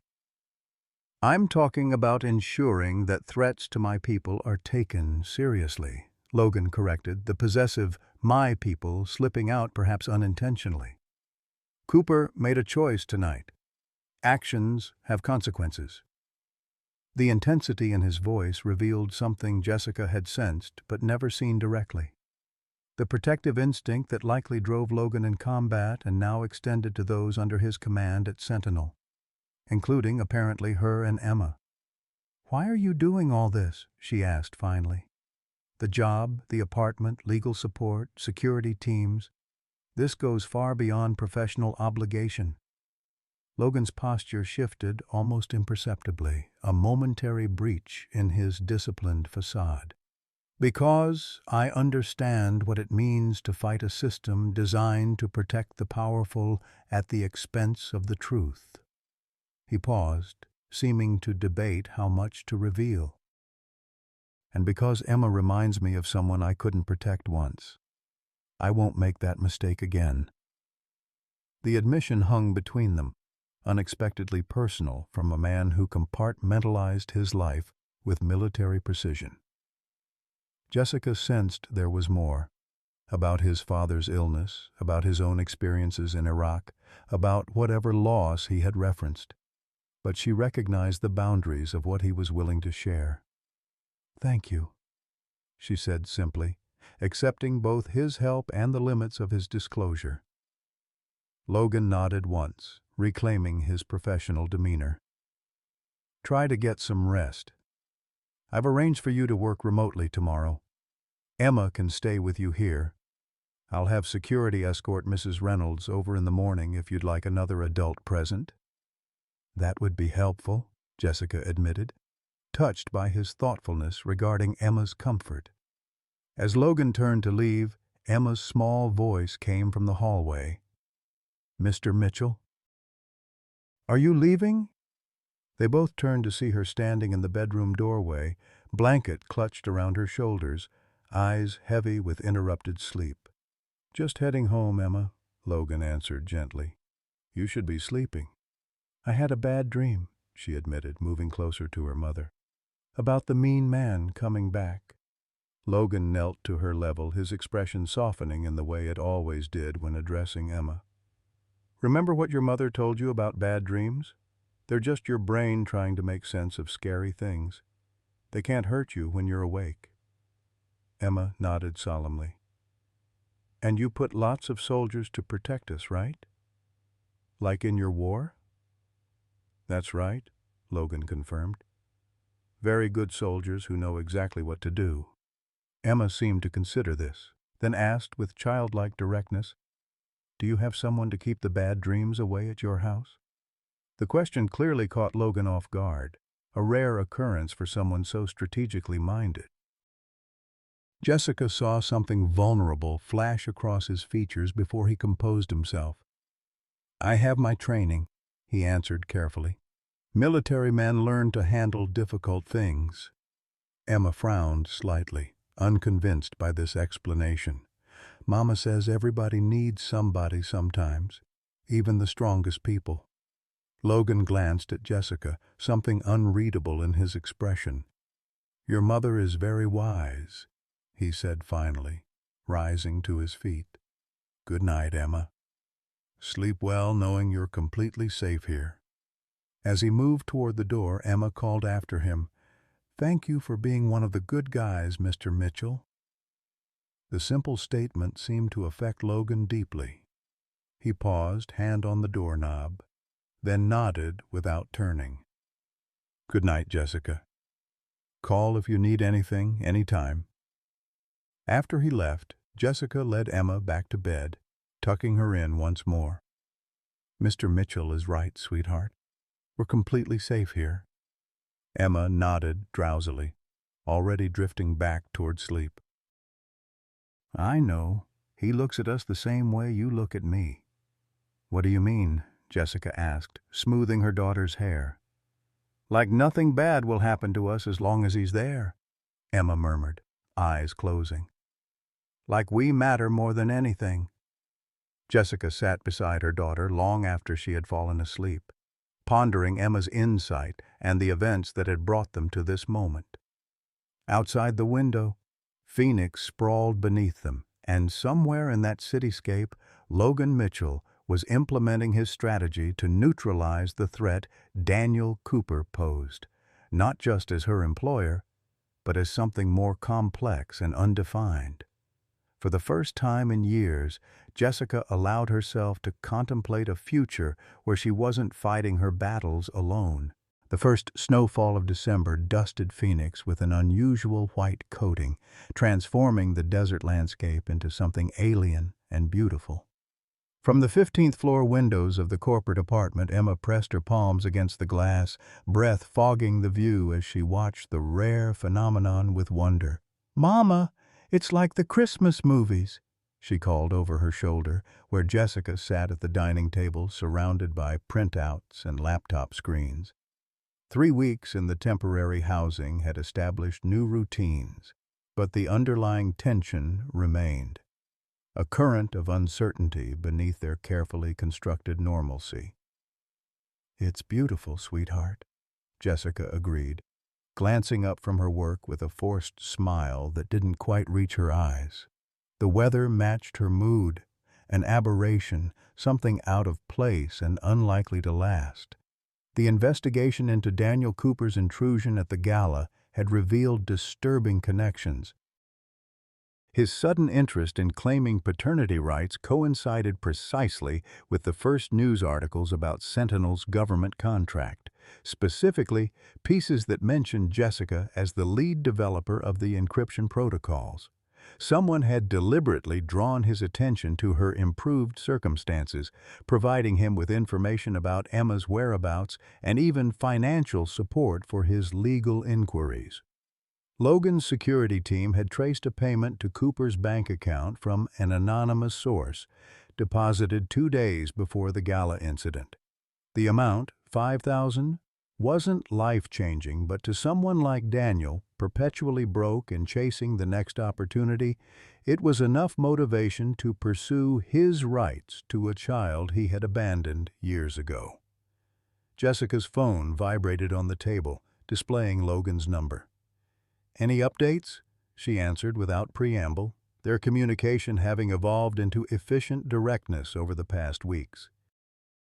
"Cooper's being arraigned today for the trespassing and threatening behavior charges," Logan reported, his voice carrying the clipped precision that indicated he was multitasking. "But there's a complication.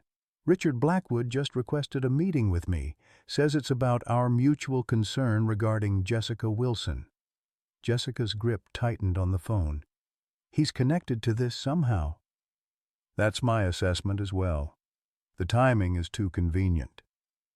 Logan paused, and she could almost see him weighing tactical options. "I'm meeting him in an hour. Wanted you to be aware." "I should be there," Jessica insisted, surprising herself with her boldness. 3 months ago, she would have avoided any confrontation with Blackwood at all costs. "Not advisable," Logan countered. "If he is orchestrating this, having you present would only provide him with intelligence about your emotional state and reactions." "This is my life, Logan," she said firmly. "My daughter's safety. I won't hide while other people make decisions about our future." The silence that followed suggested Logan was reassessing his approach. Finally he said, "Be at my office at 2:30. Blackwood arrives at 3 o'clock. We'll strategize beforehand." "Thank you," Jessica said, meaning it. "Don't thank me yet," Logan replied grimly. "This could complicate things significantly." After ending the call, Jessica arranged for Martha to watch Emma, grateful once again for the elderly nurse's steadfast support over the past weeks. Martha had become a fixture in their lives, her military nurse's efficiency and grandmotherly warmth providing both practical assistance and emotional stability during the upheaval. "You go handle those vultures," Martha said when Jessica explained the situation. "Emma and I will bake cookies and watch the snow. Some battles children shouldn't have to witness." Jessica arrived at Sentinel headquarters precisely at 2:30, the familiar security protocols now second nature. Logan was waiting in his office, standing at the window with the contained energy of a soldier preparing for combat. His father's illness had progressed rapidly over the past weeks, adding personal strain that he acknowledged only in the deepening lines around his eyes and occasional lapses in his usual iron focus. "Blackwood's involved in more than we initially suspected," Logan said without preamble, turning from the window. "My father confirmed yesterday that Blackwood was particularly insistent about your academic dismissal 8 years ago, pushed for the harshest possible penalties when other board members suggested probation might be sufficient." Jessica absorbed this, old pain briefly resurfacing. "Why? What possible threat could I have been to him as a student?" "Your research," Logan said simply. "My father remembers Blackwood emphasizing how your approach to encryption could potentially compromise certain government applications." Applications he was consulting on. The implications crystallized in Jessica's mind. He wasn't just stealing my academic work, he was protecting existing contracts. "Precisely." Logan gestured to the chairs across from his desk. "Blackwood has connections to defense contractors dating back decades. If your encryption approach revealed vulnerabilities in systems he'd helped design, he'd be professionally ruined," Jessica finished. "And now, I'm implementing those same approaches for Sentinel's government contracts." "Which explains his renewed interest in neutralizing you." Logan's expression hardened. "Using Cooper to threaten your family is consistent with his pattern of letting others do his dirty work." Jessica felt cold anger replacing her earlier anxiety. "So, what's our approach today?" "We let him reveal his hand," Logan said, the tactical assessment evident in his tone. "He requested this meeting, which means he wants something. We listen, gather intelligence, and give away nothing." At precisely 3 o'clock, Charlotte announced Blackwood's arrival. The professor entered Logan's office with his customary academic confidence, though Jessica noticed subtle signs of strain, the slightly too tight grip on his briefcase, the barely perceptible hesitation when he saw her present. "Jessica," he acknowledged with a thin smile. "I wasn't expecting you to join us." "Any discussion about me should include me," she replied evenly. "I thought that lesson might have been learned 8 years ago." Blackwood's smile tightened further as he took the seat Logan indicated. "I was hoping to speak privately, Logan. Some matters require discretion." "Jessica has my complete confidence," Logan stated flatly. "Anything you wish to discuss can be said in her presence."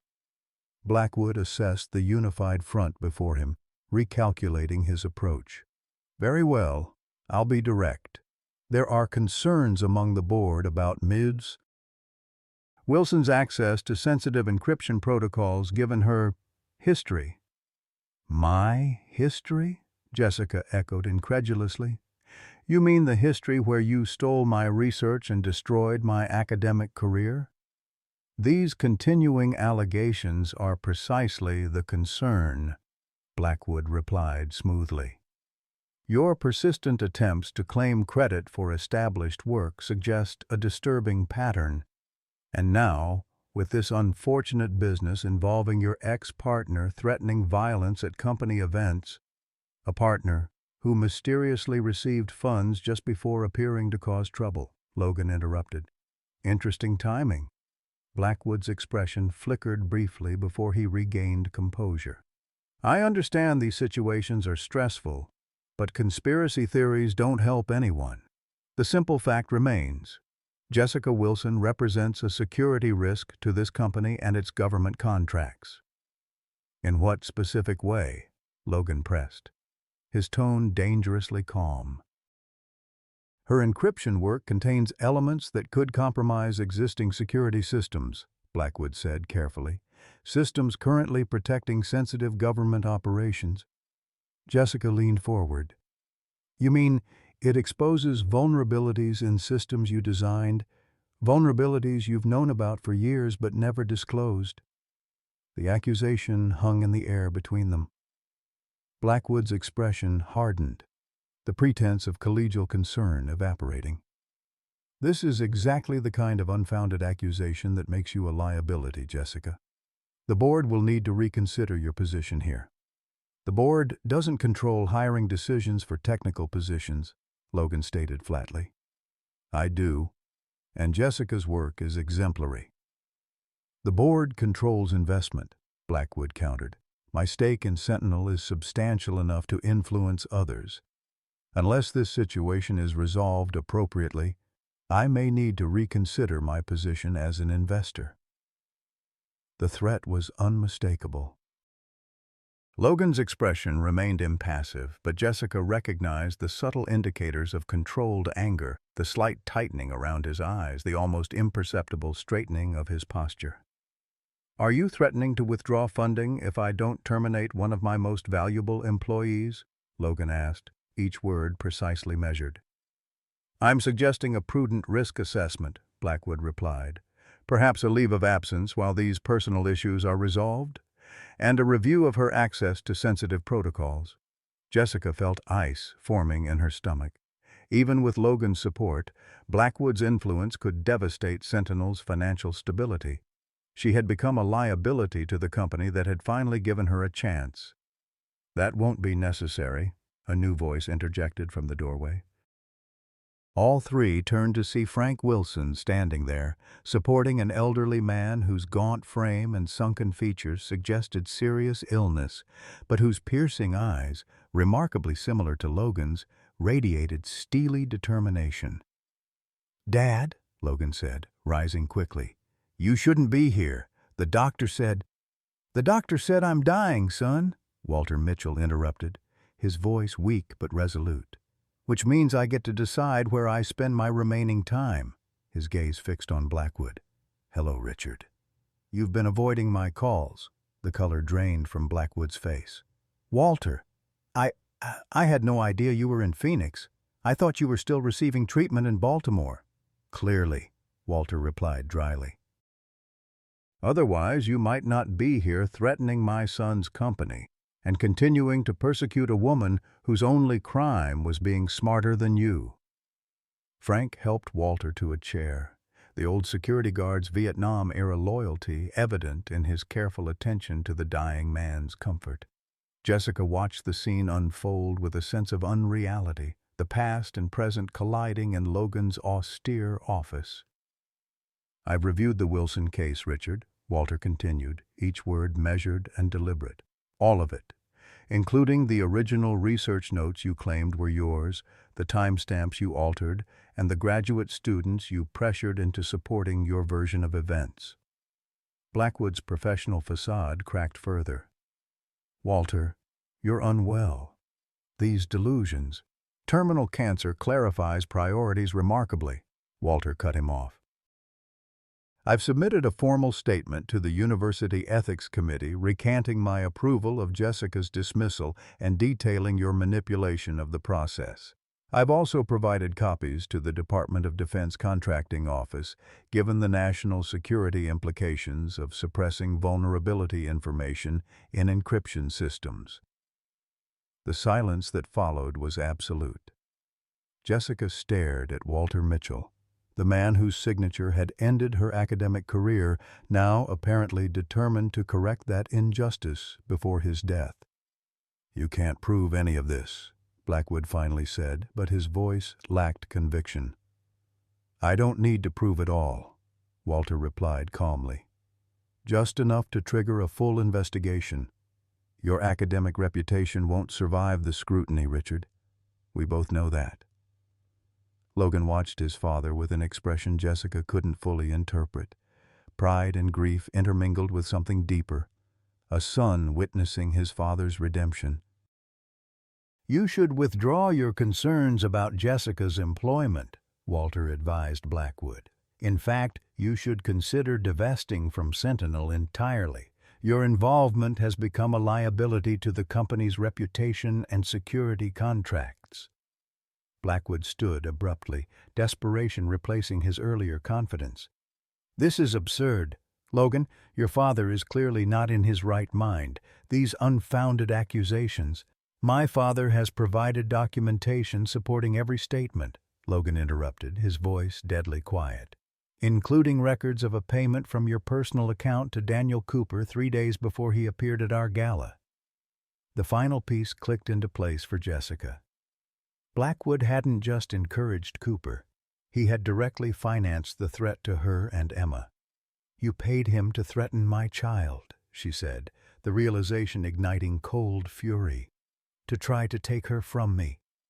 I did no such thing, Blackwood protested, but the lie was transparent now. Any financial transaction was completely unrelated. Save it for your attorney, Logan interrupted. You'll need a good one.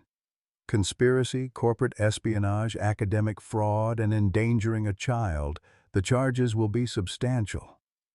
Blackwood looked from face to face, finding no allies. His academic arrogance crumbled, revealing the desperate man beneath. This is a misunderstanding. I was only trying to protect legitimate security interests. By threatening a 6-year-old girl? Walter's frail voice carried surprising authority. There's no justification for that, Richard. Not in this world or any other. Security will escort you out, Logan said, pressing his intercom. Expect contact from our attorneys regarding your divestment from Sentinel, and I suggest staying away from Jessica and Emma Wilson. The restraining order is being filed as we speak. As Blackwood was led away, Walter Mitchell's strength seemed to ebb, his momentary vigor fading. Frank moved instantly to his side, supportive as always. I should get you back to the hospital, Logan said, concern evident in his voice. Walter shook his head slightly. Soon. First, I need to speak with Ms. Wilson. He turned to Jessica, his eyes, so like his son's, meeting hers directly. I owe you an apology that words can't adequately express. My failure to properly investigate Blackwood's claims against you caused immeasurable harm to your life and career." Jessica found herself at a loss for words, the vindication she had sought for so long suddenly hollow in the face of this dying man's regret. "You're making it right now," she said finally. "That matters." "Small comfort after 8 lost years," Walter replied. "But I've arranged something that might help. The university board has agreed to review your academic standing and credit you as the original author of the encryption protocols Blackwood claimed. Your degree will be granted retroactively with honors." Jessica stared at him, unprepared for this development. "How did you manage that?" A ghost of a smile touched Walter's pale lips. "Dying board members with guilty consciences can be surprisingly persuasive, and I still had certain leverage with the university president." Logan watched this exchange silently, his expression revealing the complex emotions of witnessing his father's attempt at redemption, pride mingled with grief for all the years when Walter had been more focused on academic politics than his own son's needs. "Thank you," Jessica said simply, understanding that no response could fully address the magnitude of what Walter had done. "Don't thank me," Walter replied, echoing his son's frequent phrase. "Just continue the work. Your encryption approach could protect countless lives if properly implemented." He looked at Logan. "My son recognized your value immediately. He's always had better judgment than I gave him credit for." The moment was interrupted by Walter's sudden coughing fit, alarming in its intensity. Frank moved immediately to support him while Logan called for medical assistance. "I need to get him back to the hospital," Logan said to Jessica, professional composure masking the personal anguish. "Of course," she agreed, stepping back to give them space. "I should check on Emma anyway." As Frank helped Walter toward the private elevator, the older Mitchell paused, looking back at Jessica. "My son is a good man," he said quietly. "Better than I was. Remember that." The words seemed loaded with meaning beyond their simple content. A father's recognition perhaps of something developing between Logan and Jessica that neither had fully acknowledged. Later that evening, Jessica received a call from Logan. Walter had been readmitted to the hospital, his condition deteriorating rapidly. The confrontation with Blackwood had depleted his limited reserves. "The doctors are saying days, maybe hours," Logan said, his voice controlled but strained. "He's asking for you and Emma. I told him it wasn't appropriate to burden you with this, but he insisted." Jessica hesitated only briefly. "We'll come right away." The hospital room where Walter Mitchell was spending his final days bore little resemblance to the sterile, institutional spaces elsewhere in the facility. His military connections and financial resources had secured a private suite with comfortable furnishings, subdued lighting, and windows overlooking the city lights. Still, the medical equipment surrounding his bed and the hollow sound of his breathing left no doubt about his condition.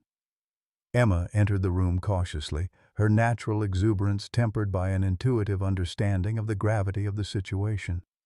Jessica had explained that Mr. Mitchell's father was very sick, that this visit was important to both Mitchell men, and that Emma should be her usual honest, kind self. "Hello, Mr. Mitchell's dad," Emma said, approaching the bed with solemn dignity. "I'm Emma Wilson. My mama fixed your son's computers." A weak smile touched Walter's gaunt face. "Hello, Emma Wilson. I've heard a lot about you. They say you're the bravest person at Sentinel Security." Emma considered this assessment seriously. "Not as brave as Mr. Mitchell. He was in the war. But I try to be brave for Mama." "That's the best kind of brave," Walter agreed, his labored breathing punctuating the words. "Fighting for someone else." Jessica stood slightly behind Emma, acutely aware of Logan watching from the window, his posture rigid with the effort of maintaining control.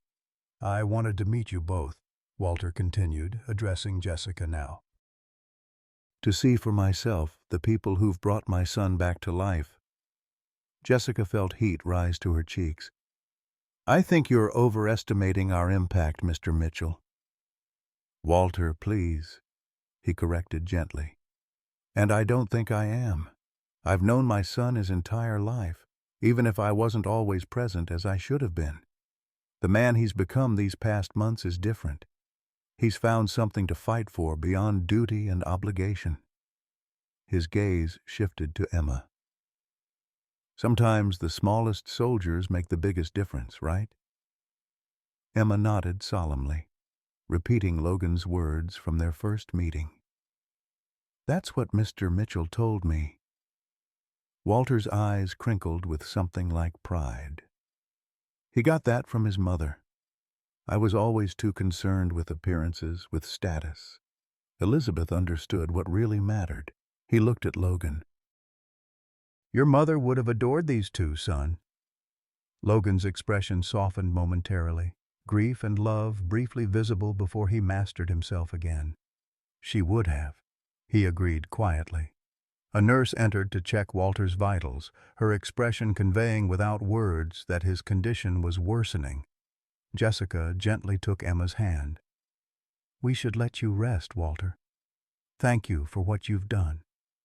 Walter shook his head slightly. Stay a while longer.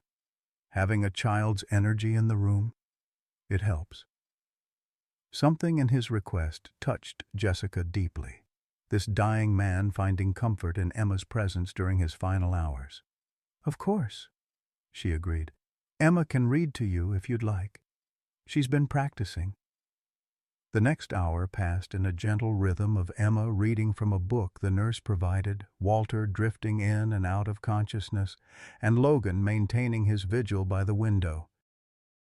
Jessica observed the Mitchell men, one life ending, another at a crossroads, and felt privileged to witness this private moment of reconciliation. When Walter finally fell into a deeper sleep, the nurse suggested they leave to let him rest. In the hallway outside, Logan stood with the rigid posture of someone holding themselves together through sheer will.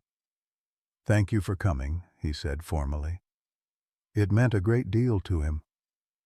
Logan, Jessica began, uncertain how to breach the professional boundaries he maintained so carefully. I'm so sorry about your father. He nodded once, accepting her sympathy without allowing it to crack his composure. I should get back inside. The doctors say it won't be long now. We can stay, Jessica offered. If you want company. That's not necessary, he replied automatically, then hesitated as Emma slipped her small hand into his. Mama says nobody should be alone when they're sad, Emma said with the direct wisdom of childhood. Even the strongest people. Logan looked down at the child, something in his carefully constructed defenses finally beginning to crumble. Your mother is right about many things, he admitted, his voice rougher than usual. We'll stay, Jessica said, making the decision. We'll be right out here if you need anything. The night progressed slowly, Walter's condition deteriorating as the doctors had predicted. Jessica and Emma remained in the waiting area, Emma eventually falling asleep on the uncomfortable hospital sofa, while Jessica maintained her own vigil, occasionally bringing Logan coffee or simply sitting beside him in supportive silence when he needed a break from his father's bedside. Shortly after 3 a.m., the change in activity at Walter's room made it clear the end was near. Emma still slept, covered with Jessica's jacket, as the medical staff moved with the quiet efficiency of those accustomed to death's approach. Jessica found Logan standing alone in the small hospital chapel, his back to the door, shoulders bearing the weight of imminent loss. Logan, she said softly, not wanting to intrude but needing him to know he wasn't alone. He turned, and for the first time since she had known him, his emotions were fully visible: grief, regret, and a profound exhaustion that went beyond physical fatigue. He's gone, Logan said simply. Without thinking, Jessica closed the distance between them and wrapped her arms around him.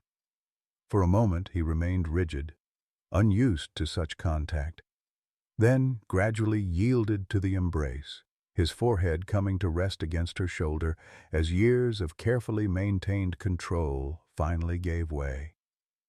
They stood like that for long minutes. Logan Mitchell, decorated Marine, CEO, the unflappable leader, allowing himself to be simply a son grieving his father, and Jessica offering the human connection he had denied himself for so long. When he finally straightened, composure partially restored, Logan looked at her with new vulnerability. "Thank you," he said quietly, "for staying." "That's what people do for each other," Jessica replied. "You've been fighting my battles for months. Let me help with yours." As dawn broke over Phoenix, washing the desert landscape in pale golden light, 3 lives had been irrevocably altered, one ended, and 2 others drawn closer together by the shared experience of loss and vindication. In Walter Mitchell's hospital room, papers waited to be filed that would restore Jessica's academic standing and secure her future at Sentinel. In the corporate apartment downtown, Emma's drawings covered the refrigerator, transforming temporary housing into something approaching a home. And in the quiet hospital chapel, Logan Mitchell had finally allowed someone past the barriers he had maintained since Fallujah, not through combat or crisis, but through the simple human connection he had denied himself for so long. None of them could have predicted that the greatest challenges still lay ahead. 3 days after Walter Mitchell's funeral, a plain manila envelope arrived at Sentinel Security's headquarters, addressed to Jessica Wilson. It contained her restored academic credentials from Arizona State University, complete with honors notation and a formal letter of apology signed by the university president. Attached was a personal note from Walter, written in shaky handwriting during his final days. Truth finds its way to the surface eventually. Some of us just need a little help seeing it. Jessica sat at her desk, documents spread before her, emotions too complex to name washing through her.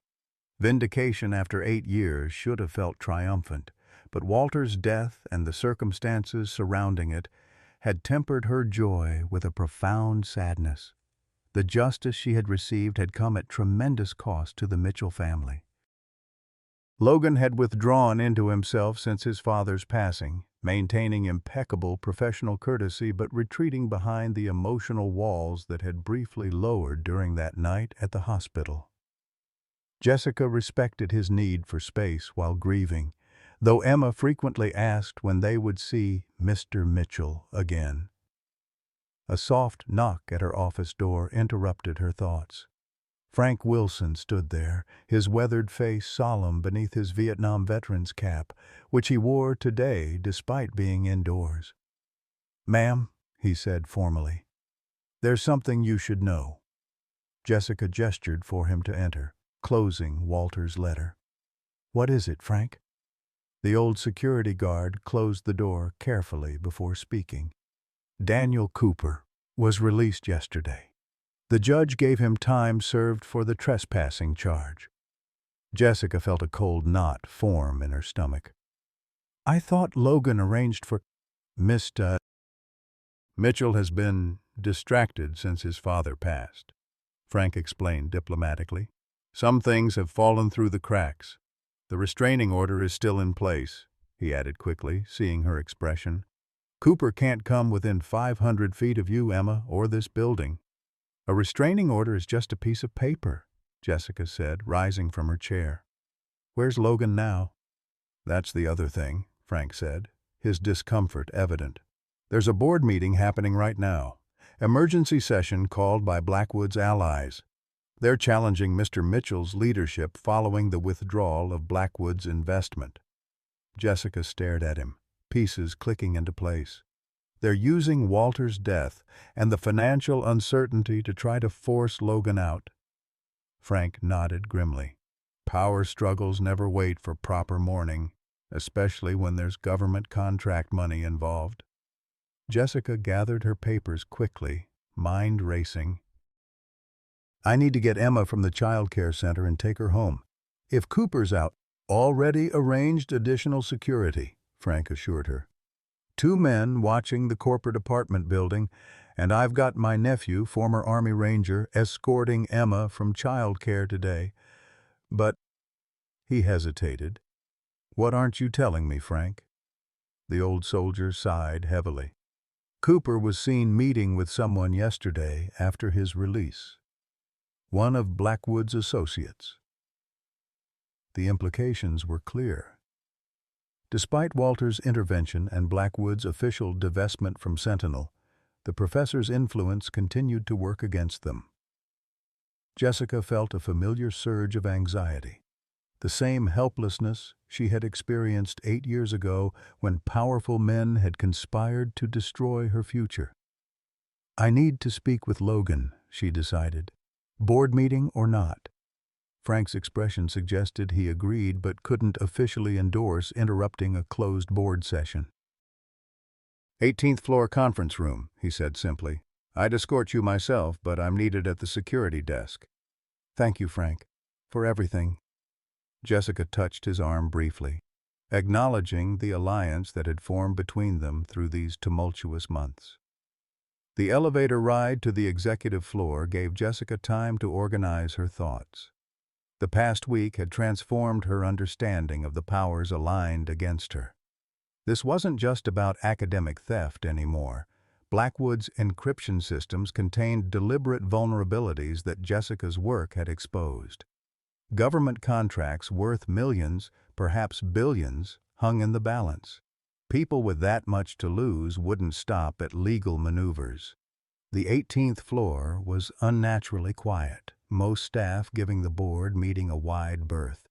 Jessica approached the conference room with determined steps, ignoring Charlotte's startled attempt to intercept her.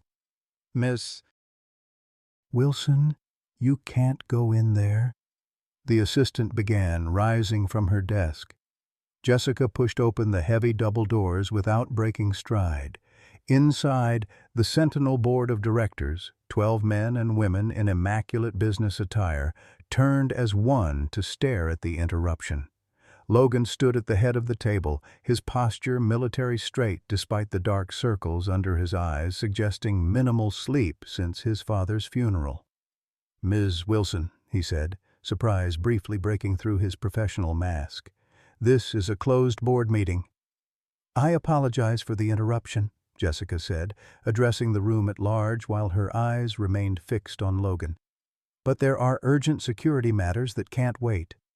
A silver-haired man, Jessica recognized him as James Harrington, Blackwood's closest ally on the board, made a dismissive gesture.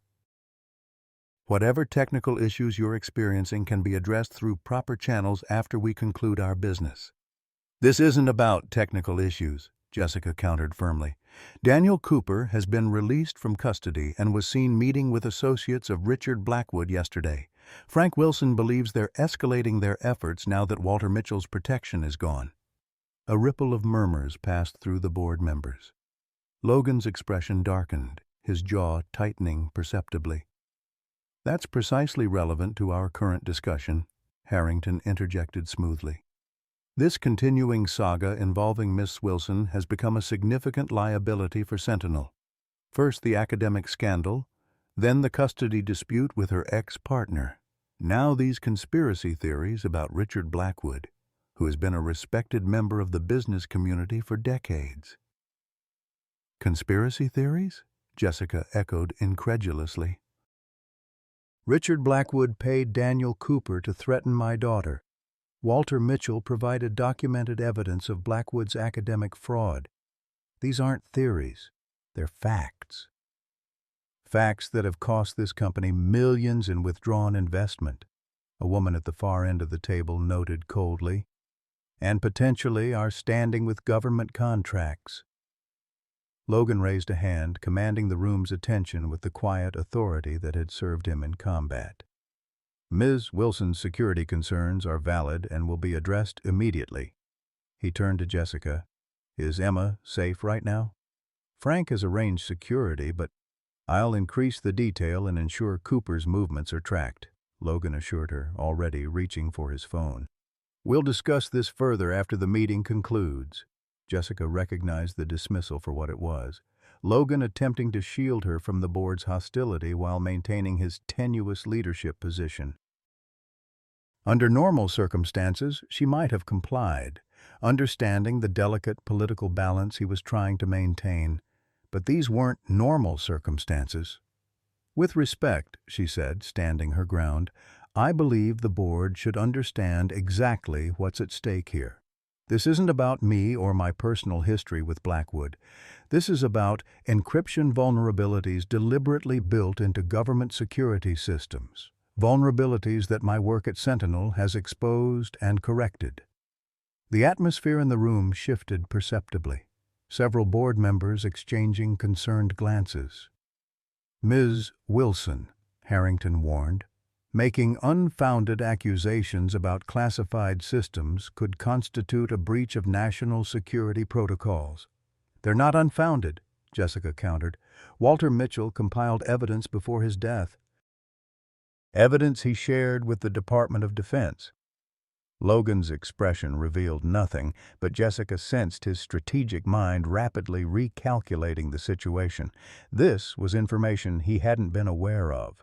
Walter's final moves made without consulting his son.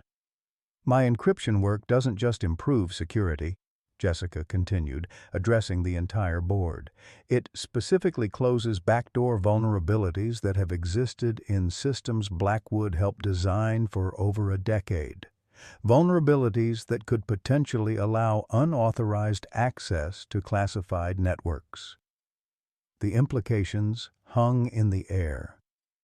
Several board members, most with military or intelligence backgrounds themselves, straightened in their chairs, the potential ramifications clearly registering. "That's a serious allegation," one of them noted quietly.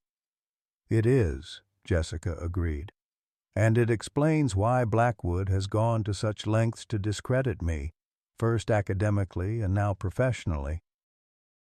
It explains why he would resort to threatening a 6-year-old child to maintain his position." Logan watched her with newfound intensity, seeing not just the brilliant programmer or determined mother, but a strategist in her own right, someone capable of understanding the larger battlefield beyond personal grievances. "What evidence do you have of these vulnerabilities?" Harrington demanded, his confident demeanor showing the first cracks of uncertainty. Before Jessica could respond, the conference room doors opened again. Martha Reynolds entered, her white hair immaculately styled, her posture carrying the dignity of her military nursing career despite her 78 years. "I believe I can help with that," she announced, nodding respectfully to the room. "Martha Reynolds, former Lieutenant Colonel, United States Army Nursing Corps, Vietnam through Desert Storm." Logan moved immediately to assist her, professional courtesy overriding his surprise at her appearance. "Mrs. Reynolds, this is a restricted meeting."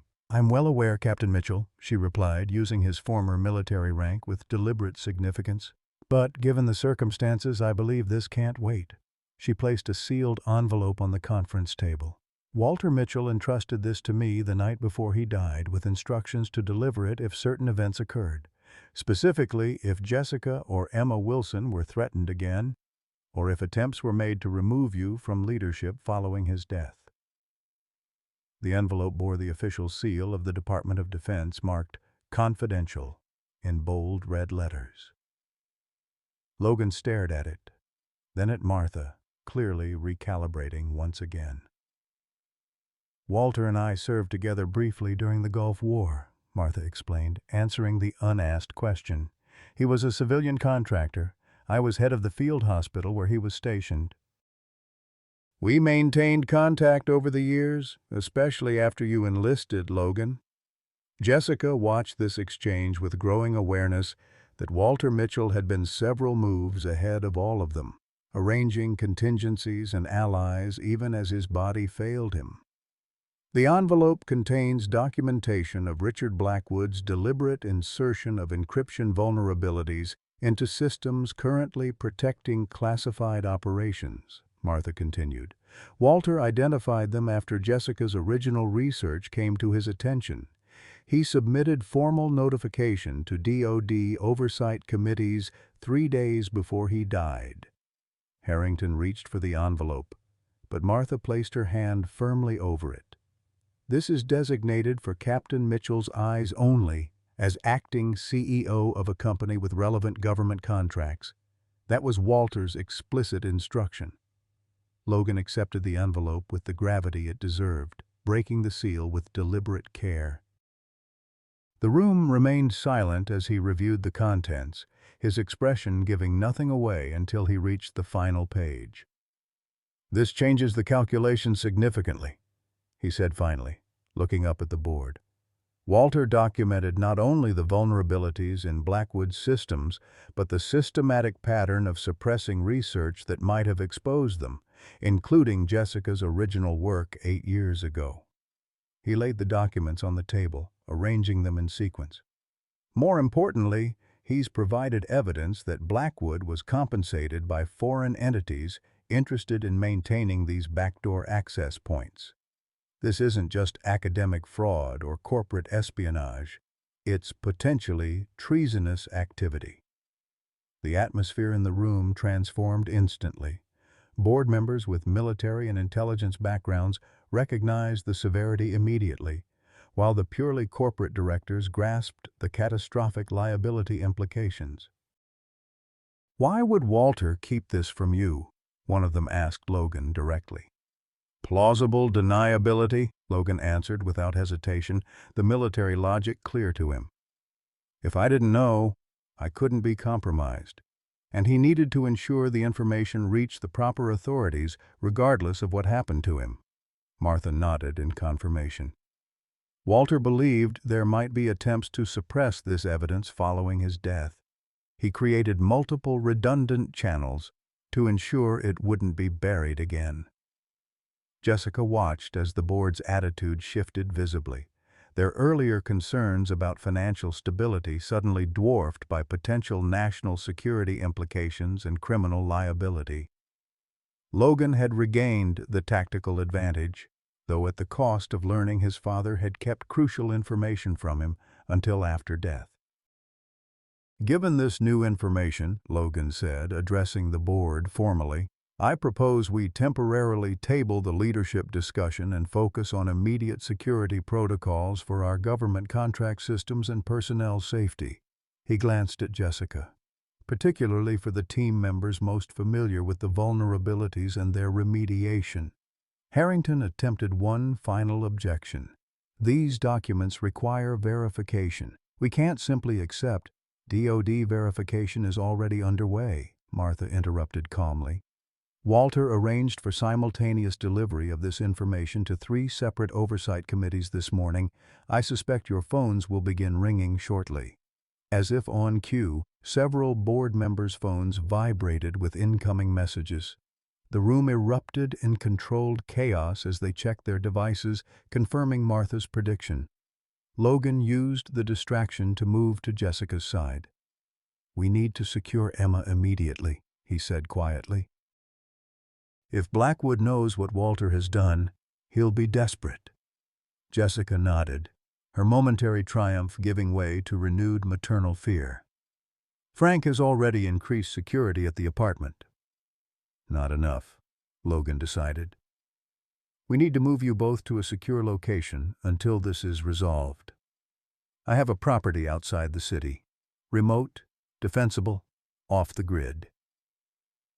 The military assessment in his tone brought Jessica back to their first meeting, Logan evaluating threats and deployments with the precision of someone whose decisions once meant life or death for his unit. "I need to get Emma from childcare," she said, already moving toward the door. "I'll have Frank meet us there," Logan replied, following her. He addressed the board without breaking stride. "Continue the meeting. I'll return once I've addressed these security concerns." No one objected. The board that had been challenging his leadership minutes earlier now deferred to his crisis management expertise, the dynamics of power shifting once again. In the elevator descending to the child care floor, Jessica finally asked the question foremost in her mind. "Did you know?" About the evidence Walter was gathering against Blackwood? Logan's jaw tightened almost imperceptibly. No. My father kept me deliberately uninformed. Standard operational security.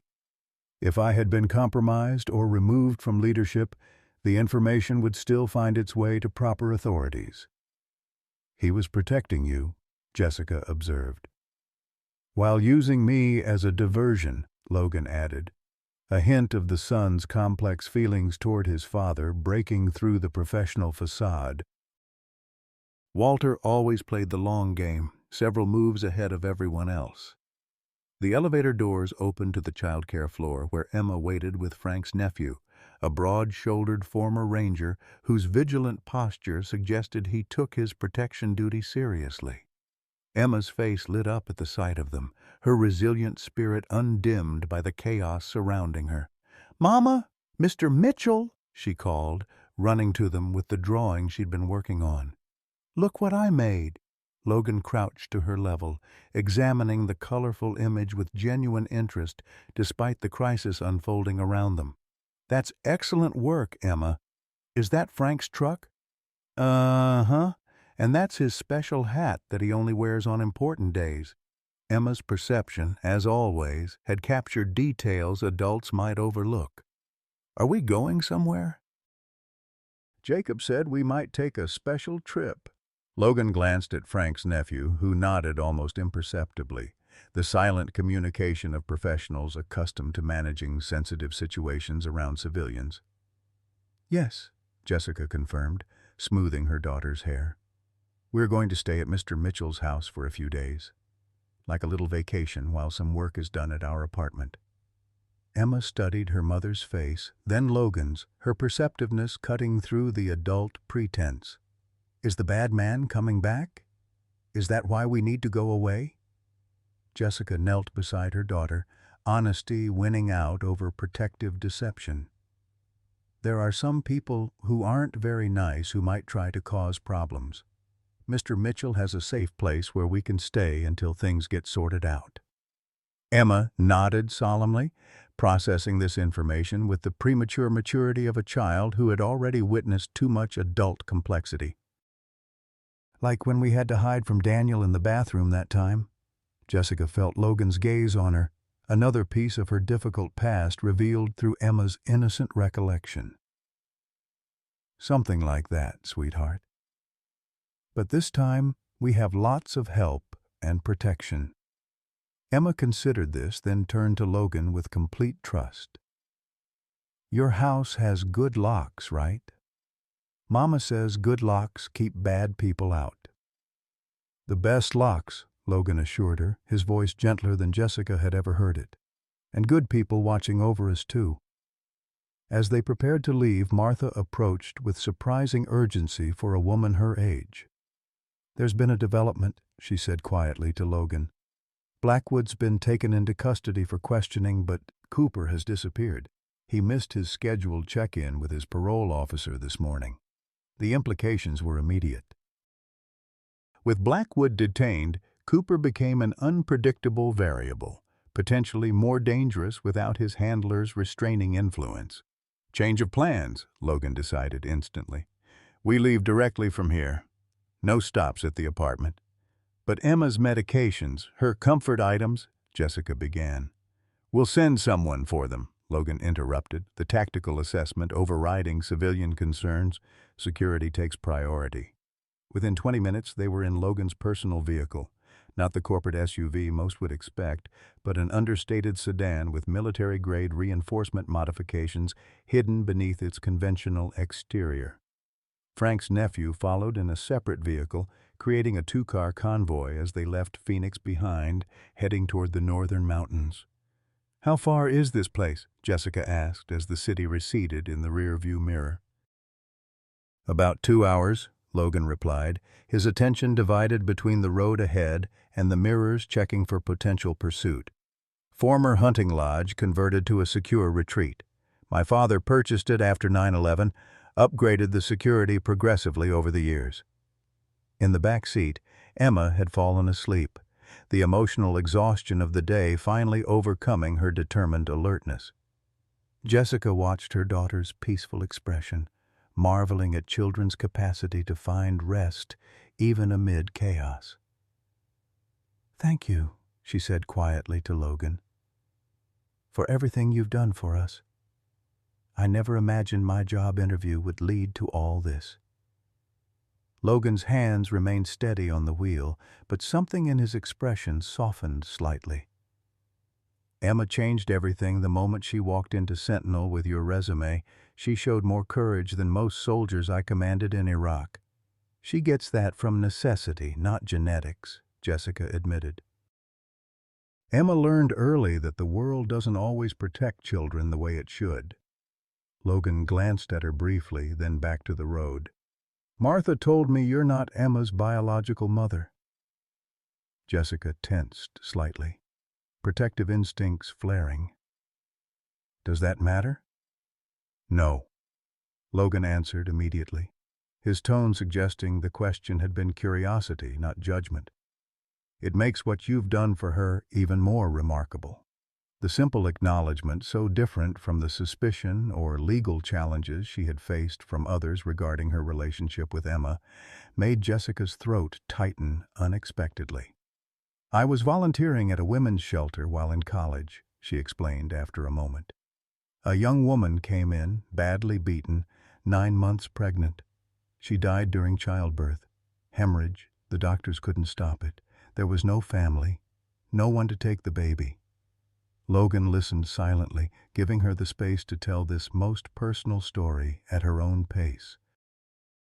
"I had been sitting with her during labor," Jessica continued. "She made me promise to keep her baby safe, to not let him find her. I never knew who him was, the father, I assume. When they asked if anyone could take temporary custody until social services arranged foster care," she paused, remembering that pivotal moment, "I said yes without even thinking. Temporary became permanent. Best decision I ever made, even if the timing couldn't have been worse with the academic scandal happening simultaneously." "That explains Cooper's sudden interest in his child," Logan observed. "He's not actually Emma's father." "No, but he was my boyfriend when I took custody of Emma. He wanted nothing to do with her, left immediately. Now he's claiming paternity because he thinks there's money involved." Jessica's voice hardened. "He has no legal claim, but that hasn't stopped him from trying to use her as leverage." Logan's expression darkened, the protective instinct Jessica had observed toward Emma even more pronounced. "Cooper won't get anywhere near either of you. I give you my word on that." The absolute certainty in his voice, not bravado but the calm assurance of someone accustomed to fulfilling difficult promises, settled something in Jessica's chest that had been tight with anxiety for weeks. As they drove deeper into the Arizona mountains, leaving civilization behind, Jessica watched the changing landscape and considered the extraordinary journey that had brought them here. From desperate single mother to respected security expert, from academic pariah to vindicated innovator, all because a 6-year-old girl had decided to take matters into her own small hands. In the distance, storm clouds gathered over the mountains, promising the rare desert rain. Jessica glanced at Logan's profile, his attention fixed on the road ahead, and realized that for the first time in 8 years, she wasn't facing the storm alone. 6 months after Walter Mitchell's death, Sentinel Security Solutions had weathered the storm that threatened to tear it apart. The government investigations into Blackwood's encryption vulnerabilities had vindicated Jessica's work completely, resulting in new contracts that more than replaced the investment lost when Blackwood's allies withdrew from the company. Logan's leadership, tested in crisis, emerged stronger than before, his calm handling of the security breach earning respect from military and corporate sectors alike. Spring had transformed the Arizona desert, painting the landscape with wildflowers that emerged from seemingly barren ground after the winter rains. At Sentinel's Phoenix headquarters, the annual Veterans Recognition Ceremony was underway. The courtyard filled with former service members and their families gathered to celebrate the company's commitment to hiring those who had served their country. Emma Wilson stood on a small platform at the center of the gathering, her blue dress carefully pressed for the occasion, her honey-colored hair pulled back with the red clip she considered lucky. At 6, almost 7 now, she still appeared small for her age, but the confidence with which she addressed the assembled crowd belied her stature. "My mama says that sometimes the bravest soldiers are the ones without uniforms," she said, her clear voice carrying across the hushed courtyard. "The ones who fight battles nobody sees, with no medals or parades when they win." Jessica watched from the side of the platform, pride and amazement competing in her heart. 6 months ago, they had been hiding in Logan's mountain retreat while federal agents dismantled Blackwood's network of influence. Now Emma was the featured speaker at Sentinel's most important annual event, chosen by Logan himself to represent the spirit of the scholarship fund established in Walter Mitchell's name. "When I came to this building to help my mama get a job, I was really scared," Emma continued, occasionally glancing at the note cards in her small hands. "But Mr. Frank, who fought in Vietnam, was kind to me, and Mrs. Martha, who was a nurse in the war, helped me on the bus, and Mr. Mitchell, who was a Marine, listened to me when other grown-ups wouldn't." In the front row, Frank Wilson sat straight-backed in his security uniform, his Vietnam veteran's cap proudly displayed. Beside him, Martha Reynolds dabbed at her eyes, her white hair gleaming in the spring sunshine. They had become Emma's honorary grandparents over the past months, filling a void in her life she hadn't known existed. "Veterans know something important that other people sometimes forget," Emma said, warming to her subject with the natural confidence of a child who felt truly seen and heard. "They know that you have to stand up for people who can't stand up for themselves. You have to protect people who need protecting, even when it's hard or scary." Logan stood at the edge of the courtyard, watching Emma with an expression that few at Sentinel had ever witnessed, unguarded pride and something deeper, more personal than professional admiration.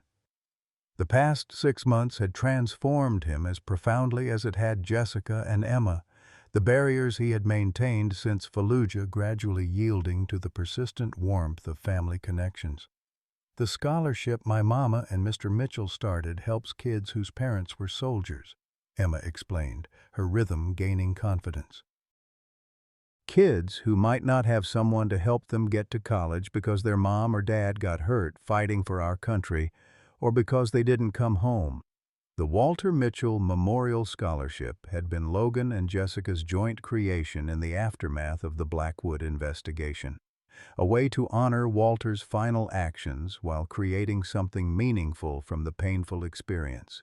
Initially funded from their personal resources, it had grown as Sentinel employees and partners contributed, eventually becoming large enough to support multiple students each year. "My mama says education is how we make the world better," Emma continued earnestly. "It's how we learn to solve problems without fighting. But sometimes people have to fight to protect the ones they love, like soldiers do. Both things matter." Jessica felt tears prick at her eyes, overwhelmed by her daughter's articulation of values she had tried to instill despite their difficult circumstances. Somehow, through all the hardship and uncertainty, Emma had absorbed not bitterness, but wisdom beyond her years. "I want to thank all the veterans here today," Emma said, approaching her conclusion with the timing of a natural public speaker, "for being brave when it was hard, for showing me what courage looks like, and for giving me a family bigger than I ever knew I could have." The courtyard erupted in applause as Emma finished, several veterans rising to their feet in spontaneous recognition of the child who had come to represent something important to the Sentinel community, a reminder of why their service mattered, a living embodiment of the future they had fought to protect. Logan stepped forward, lifting Emma down from the platform with gentle hands that had once directed combat operations in Fallujah. "That was perfect," he told her, the former Marine's approval making her beam with pride. "Did I remember all the important parts?" she asked earnestly. "Every single one," he assured her. "Your note cards worked perfectly." Emma smiled, revealing the gap where a front tooth had recently fallen out. "I practiced a lot. I wanted to make you and Mama proud." "We're always proud of you," Jessica said, joining them and smoothing Emma's hair. "But today, you were extraordinary." The ceremony continued with the formal announcement of scholarship recipients, 3 children of fallen service members who would receive full college funding through the Walter Mitchell Memorial Fund. As Logan presented the awards, Jessica watched him interact with these teens who had lost parents to war, recognizing the unique connection he formed with them through shared understanding of such profound loss. Later, as the formal proceedings gave way to the more relaxed reception, Jessica found herself standing beside Martha Reynolds near the refreshment table, watching Emma charm a group of Vietnam veterans with her earnest questions about their service. "That child is something special," Martha observed, her eyes never leaving Emma. "Not just smart, but wise. Knows how to see right into a person's heart." "She's always been that way," Jessica agreed. "Even as a baby, she seemed to understand things beyond her years. Sometimes I think she's raising me, not the other way around." Martha chuckled, her laugh carrying the warmth of decades of human experience. "The best ones do that, make us better just by loving us." She glanced sidelong at Jessica. "Speaking of which, when are you and Logan going to stop pretending there's nothing between you?" Jessica nearly choked on her lemonade. "Martha!" "Don't Martha me, young lady. I'm 78 years old. I don't have time for people dancing around what's obvious to everyone with eyes." The former military nurse's directness hadn't diminished with age. "That man looks at you the way my Henry looked at me for 43 years before cancer took him. The kind of look that builds foundations." Jessica felt warmth rise to her cheeks. "It's complicated." "It always is," Martha agreed. "Life is complicated. War is complicated. Doesn't mean you don't move forward." She nodded toward Emma. "That little girl already knows. Children always do." Before Jessica could respond, Logan approached. His formal demeanor from the ceremony softened now that the official duties were complete. "The board members are leaving. I wanted to thank you both again for making today so successful." "Emma did all the heavy lifting," Jessica demurred. "She was the one who moved everyone to tears." "Like mother, like daughter," Logan replied, the simple compliment carrying more weight than elaborate praise from anyone else. Martha looked between them with knowing eyes, then made a show of checking her watch. "Well, would you look at the time? I promised Frank I'd help him with the veterans display inside." "You two enjoy the beautiful weather." She patted Logan's arm as she passed. "Don't waste time, Captain. None of us know how much we have." As Martha departed with the satisfied air of a matchmaker setting her plans in motion, an awkward silence briefly fell between Logan and Jessica. "She's not particularly subtle," Logan observed finally, a rare smile lightening his features. "Not one of her defining characteristics," Jessica agreed, grateful for the break in tension. "Emma adores her, though." "Emma has excellent judgment of character," Logan said, his gaze moving to where the child was now sitting cross-legged on the grass, earnestly examining a veteran's medal collection. "She's thriving these days." It was true. The past 6 months had seen remarkable changes in Emma, not just growth in height and the loss of baby teeth, but a new security and confidence. The nightmares that had plagued her after Daniel Cooper's threats had gradually subsided, replaced by the settled contentment of a child who finally felt truly safe. "The new house helps," Jessica acknowledged. After the Blackwood crisis resolved, Logan had helped them find a small but charming home in a secure neighborhood near Sentinel headquarters.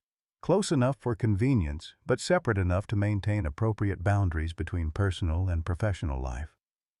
About that, Logan began, his tone shifting subtly. There's something I wanted to discuss with you. Would you walk with me? Jessica nodded, curious about his suddenly formal manner. They moved away from the main gathering toward the memorial garden Walter had commissioned years earlier, a peaceful space with benches and native plantings designed for reflection. The past 6 months have been transformative for Sentinel, Logan said as they walked, his military bearing still evident in his precise posture. The government contracts, the expanded security operations, the scholarship foundation, all of it exceeding projections. Your leadership made that possible, Jessica noted. The board that wanted to remove you 6 months ago is now unanimously supporting your initiatives. Logan shook his head slightly. Results changed their minds, not personality. And those results came largely from your encryption work and the team you've built.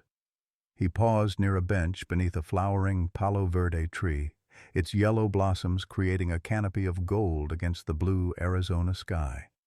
But that's not what I wanted to discuss. Jessica waited, sensing something important in his uncharacteristic hesitation. I've been offered a position with the Department of Defense, he said finally, heading a new cybersecurity task force focused on identifying and remediating vulnerabilities in critical infrastructure systems. The kind of work that could prevent another Blackwood situation. Jessica felt a complex wave of emotions, pride in his recognition, sadness at the implied separation, uncertainty about what this meant for Sentinel and for them. That's a tremendous opportunity, she said carefully. When would you start? That depends on several factors, Logan replied, his gaze direct, but containing an unfamiliar vulnerability.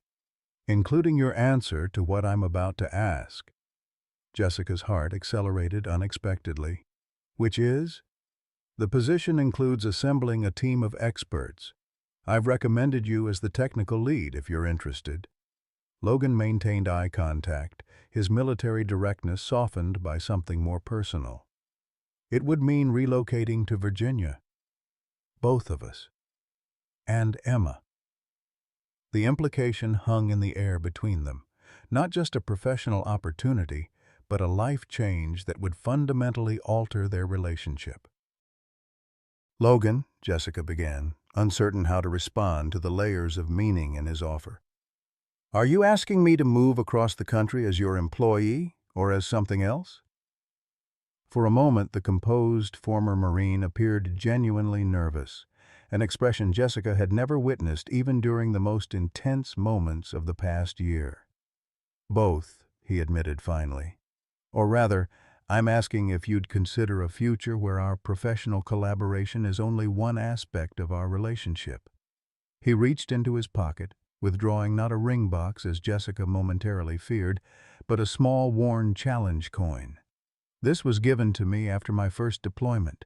It's a Marine tradition, a symbol of unit cohesion, of people who face challenges together. Jessica accepted the coin, feeling its weight in her palm, the tactile connection to Logan's past, to the experiences that had shaped him. I've kept it with me through 3 deployments and 7 years building Sentinel, he continued.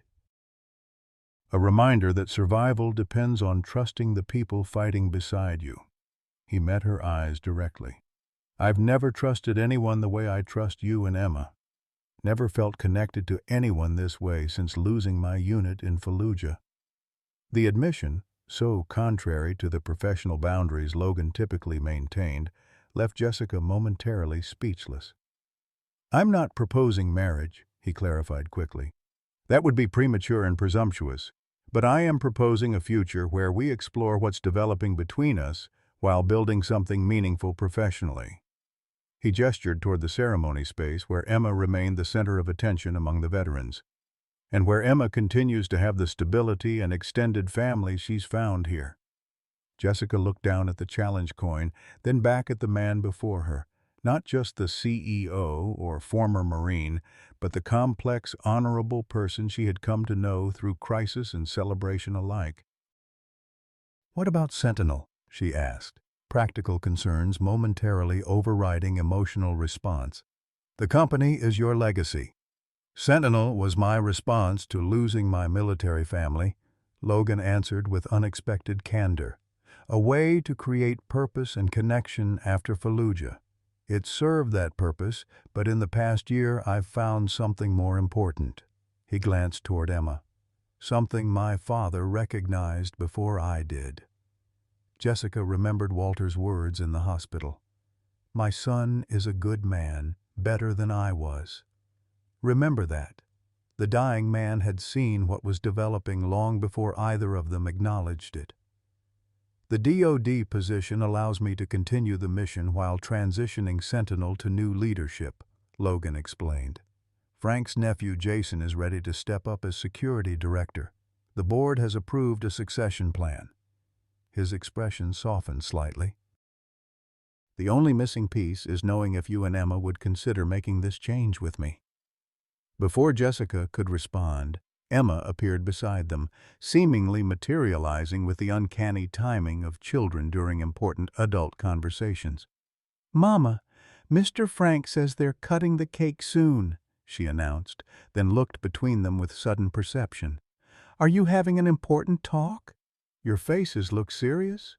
Logan crouched to her level, as he had done since their first meeting, the instinctive adjustment that showed his respect for her personhood despite her size. "I was asking your mother a question about our future," he explained, neither patronizing nor oversimplifying. "About whether you both might want to move to a new place with me for an important job." Emma considered this with characteristic thoughtfulness. "Would we still be together? You and me and Mama?" "That's the most important part," Logan confirmed. "We would be together." Emma nodded decisively. "Then we should go. Mama's happier when you're around. She smiles more." Jessica felt heat rise to her cheeks at her daughter's unfiltered observation. "Emma, there are many factors to consider." "But that's the most important one," Emma insisted with a child's clarity. "Being with people who make you happy. That's what you always tell me." Logan looked up at Jessica, amusement and something deeper visible in his eyes. "Your daughter makes a compelling argument." Jessica found herself laughing despite the magnitude of the decision before them. "She usually does. It's infuriating sometimes."